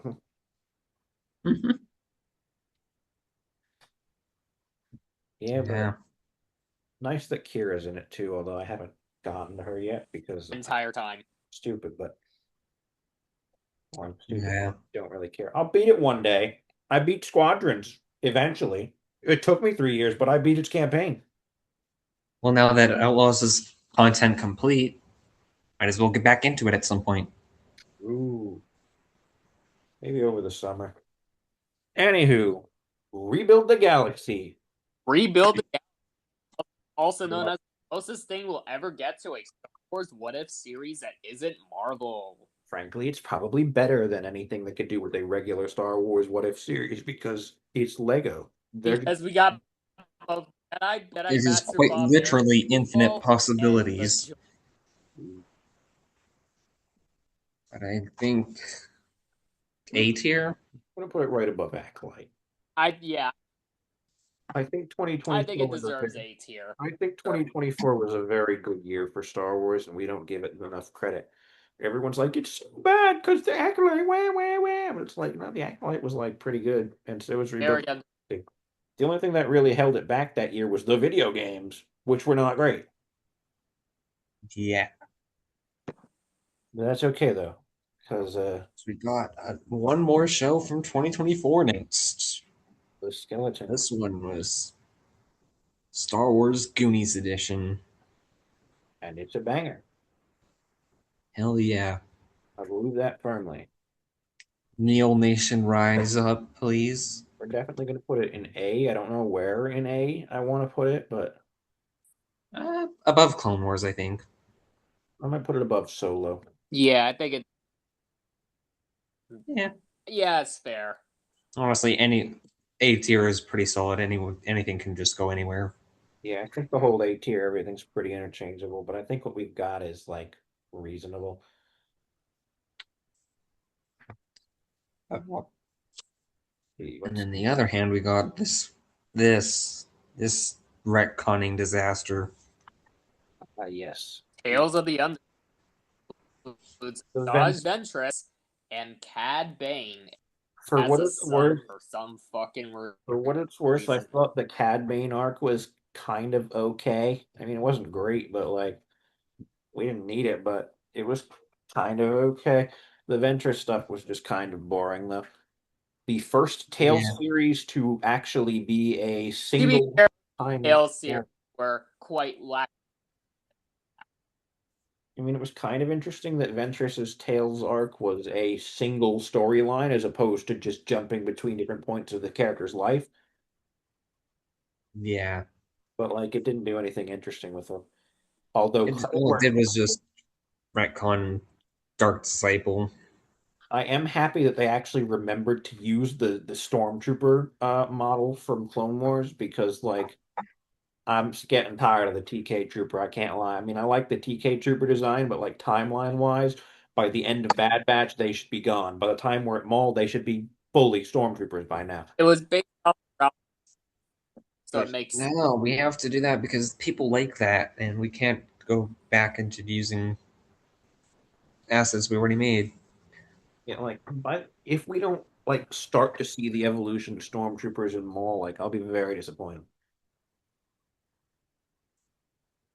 But yeah, I do Yeah. think this is ultimately better than Tales of the Empire, just because I think Cad Bane's arc is like I said, kind of okay. Back end of seat here. Fair enough. What's next? Rebuild the Galaxy, the sequel. re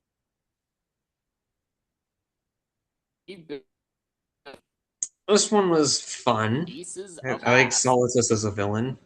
Saltus was a very. I like the stuff with Dev and Bob too. I love the characters and the animation, and these are sort of just underappreciated gems.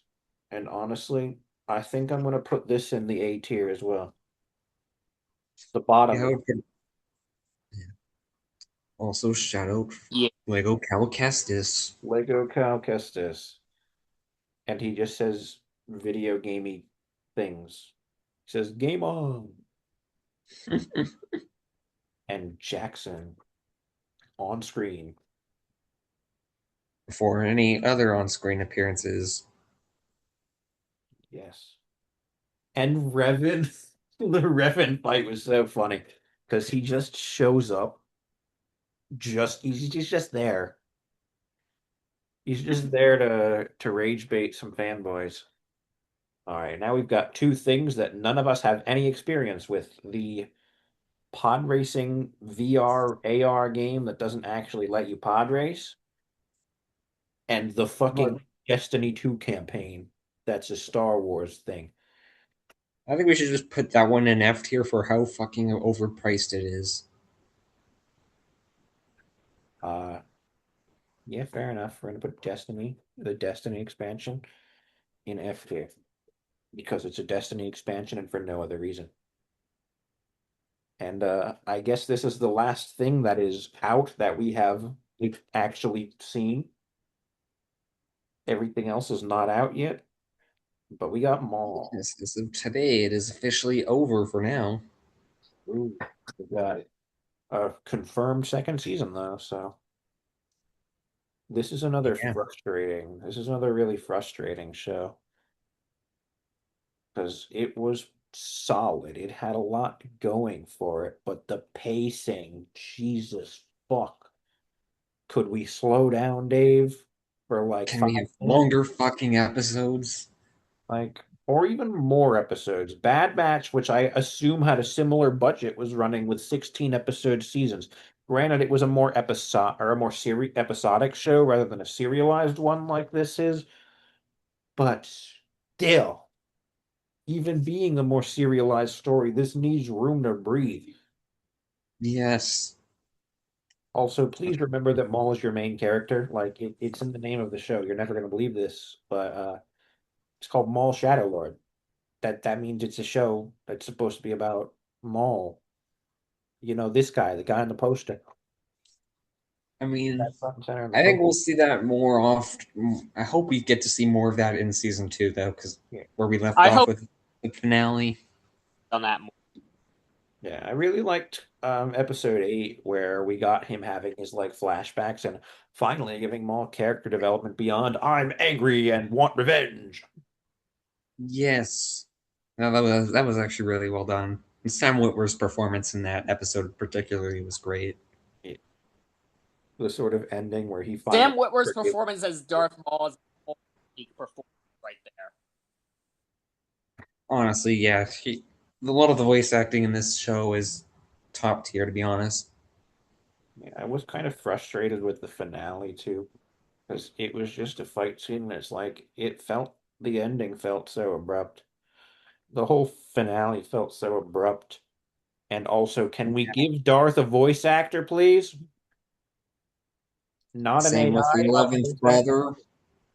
Yeah, can we? Where's uh, where's Scott Lawrence, bro? You've got him on speed dial. Come on. And Clancy Brown was in the show. Why couldn't he fucking voice 11th brother? That's true. Why did he have no dialogue? You literally got him to record new dialogue for Savage. Like, what are we doing? They're just wanting these dope ass designs to be aura farmers, and that's it. They don't care. Hey, at least Merrick got to be kind of competent. 11th brother is literally just there for fight scenes. Like Yeah. Merrick went from being kind of a joke to being one of the better Inquisitors in canon. 11th did not get that treatment in the show. I mean, he got to be he got to be cool in the fight scenes, but like that's all he really did. Yeah. To be fair, though, the action scenes in this show were pretty top tier. The animation is phenomenal, and I think that's going to be what holds it so high up. But we thinking low A? Yeah, because the supporting cast, I think, were all pretty compelling characters. Yeah, I really liked Lawson, but it's Wagner Moura. He's amazing and everything. I actually just watched Yeah. The Secret Agent not too long ago, a couple of days ago. We talked about it in the upcoming 16th episode of the main podcast, but he is wonderful as ever, of course. Yeah. Pick it up. But do you think he really died, or are they gonna find a way to bring him back? No body, no death. I think they'll capture him And I think we'll find that out pretty early in season two, but I kind of think we're going to get to see him interact with his ex-wife on Corp. Ooh, that would be actually really nice. Also, in season two, Janix is a dope ass planet, and I really like the aesthetics. Can we make, but you could sort of feel how much of this is like a single location pretty soon. Like you sort of figured out that this was a single. I mean, you knew, but like you could feel it towards the end of the season where it's like, can we take this to a different planet, Yeah. please? Like every I Star mean, we Wars did. story, planet hopping. We are leaving that planet. Yeah, I just hope we We don't. did. I just hope we're not stuck in another single location. I hope we jump. I hope we move around a little more in the galaxy, Yeah. just throughout the season. Like let's not just find one planet and stay there the whole season again. Let's like move around. I really hope they don't drag out the plot of Maul and Dryden finding Dryden's boss and killing him to be the whole season. I hope that's like done in like maybe 2 or 3 episodes. Yeah, I think that should be the first. If they do the same distribution schedule, I think that should be by episode four at the latest. That should be done. Yeah. Also, can we get Dryden a voice actor that sounds like he's heard Paul Bettany speak ever? Because like Dryden, I mean, he wasn't bad, but like he sounded more like a generic. that's not Paul Bettany's character. Yeah, he sounded more like a generic Imperial bad guy than he sounded than a younger Paul Bettany.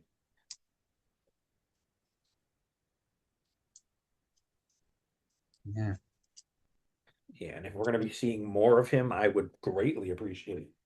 Also, his guards suck. His new guards look lame as shit. His guards in Solo were the High Lobin or whatever they're called, enforcers. They all were like dope as hell. Where are those guys? This takes place before that, so the chances are they'll probably die in this show, and that explains the change. Yeah. Also, I want to see Maul get an outfit change because he's literally just in the same fit as the Clone Wars here. It's literally the same outfit. Well, Let my man get a here's fit. hoping the season 2 then. Yeah. I reckon by the end of season two, we'll see him get his Inquisitor lightsaber, this his second saber. Probably Merrick's old lightsaber before No, he gets. no, because Merrick still has. Is it this? Is Merrick's the same saber? Because his looks less like Merrick's. Maybe they'll introduce a new Inquisitor or one who we haven't seen the fate of yet. I don't know. Hmm. I don't know what they're gonna do with that, but he has to get it at some point in the show. His second saber. Yeah, I mean, it looks 'cause like right now he's sharing the one with Devin now. yeah, 'cause Devin lost the blue one, so she's not gonna bleed her crystal or anything. Week. That would have been fun to see. So she's just keeping half of Maul's, I guess. She's got the upper half, the original half, not the repaired half. That was interesting. He gave up his very first lightsaber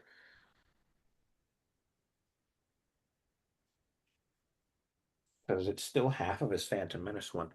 Random side note: how did he get it back? It like fell 1,000 feet out of the air in Mandalore.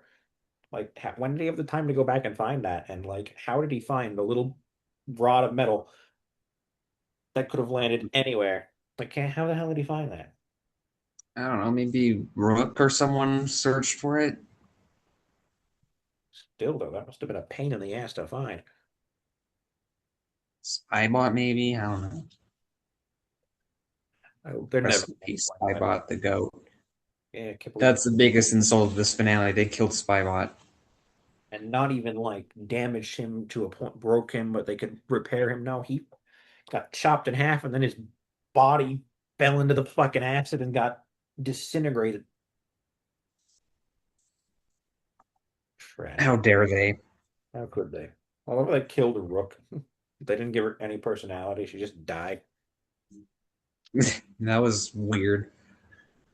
She gets slimed out by Darth. Also, no mention of Gar Saxon either. He was one of his Mandalore lieutenants. Well, he didn't stick around because he's an Imperial bootlicker and a cuck. That is true. Yeah. But at least a mention would have been. I like how Gar Saxon gets like the most insane fits of all time, as if he's not like canonically a wuss. Yeah, his fit in Clone Wars was pretty cool. And the fact that he was voiced by Ray Stevenson too. Yeah, People always forget, like they see him as Balin and they completely forgot that that wasn't even his first role in Star Wars. yeah, it was just his first live action role. And I reckon if they did a Tales about him and if he was still alive, he would have done the voice there too. Anywho, let's see what's coming next because I think we've been going for 2.5 hours and I might want to wrap this It's up. okay. But we're gonna, You well, we're want gonna. to do this based on anticipation or what? I don't think we're gonna rank them at all. We're gonna address their existences, but we're not gonna put them on the list. Let's see, we've got. Okay, so starting, I guess we're starting with Mando and Grogu then. Well, it is only a few weeks out. I mean, we're all gonna see it, but we don't really have any high expectations for this, do we? Nope. Matt, are you still alive? Matt, I think he died. you might have. Yeah, I do know. Oh, he just muted himself. Not again. I think his mic's busted again, or his Oh, fucked, which makes sense. His internet's been terrible all night. But there is a chat option if you want to use that, Matt. Matt, where's Zoom? Can I open? No, I want to open the full meeting. Did I fuck the screen share? What is going on? We're just gonna go back into the tier list and go from there. Right? You know, No. Fuck. There we go. Back to the tier list. We have, yeah, Mando and Grogu. I've already got my tickets. I'm gonna see it in IMAX. My hopes are not high, but I have it is a AMC Star list and my Wars. tickets are free. What else? We've got Monopoly Star Wars Heroes versus Villains, the second ever AAA game to have an Andor character in it. Dedra's in it for some reason. Just Dedra. Everyone's favorite. I mean, she is a great villain, but it's odd that she's there, but like Cassian's not even mentioned. Like, no, Jin's in there, and Bo-Katan's in there, and Fennec's in there. No Gideon though, or Din. It's got such a strange roster though. It really does. I mean, I guess it could be kind of fun for a little 30-buck family Monopoly game with character models and skins and shit. But like, Yeah, it's a Ubisoft Monopoly game. Like, what do you really expect? exactly. Not much, really. Yeah. Galactic Racer, I mentioned I already pre-ordered it, but this genuinely does look like it could be pretty fun. Knowing me, it will end up being there's a solid 50-50 chance this ends up being like Squadrons and I end up biting my tongue or eating my fucking words about this, but Yeah. From what we know, there's a 12-player multiplayer and then a single-player campaign. as it And stands, I think it could be fun. and on the PlayStation Store, I was looking at it, mentions vehicular combat. There was a little bit of like destructive, like crashing into each other in the gameplay trailer, so that makes Yeah, it might be that, but I find it meant weird that they mentioned vehicular combat, like as if we're gonna actually be shooting at other vehicles or whatever. oh yeah, and Ben Quadranaris is in it, so it's going to be S tier. And Saboba, yeah, that will be S tier. Yeah, then we've got whatchamacallit, we've got Zero Company. This has a lot of potential. Narrative wise, yes. You can, Gameplay, I'm not so sure about.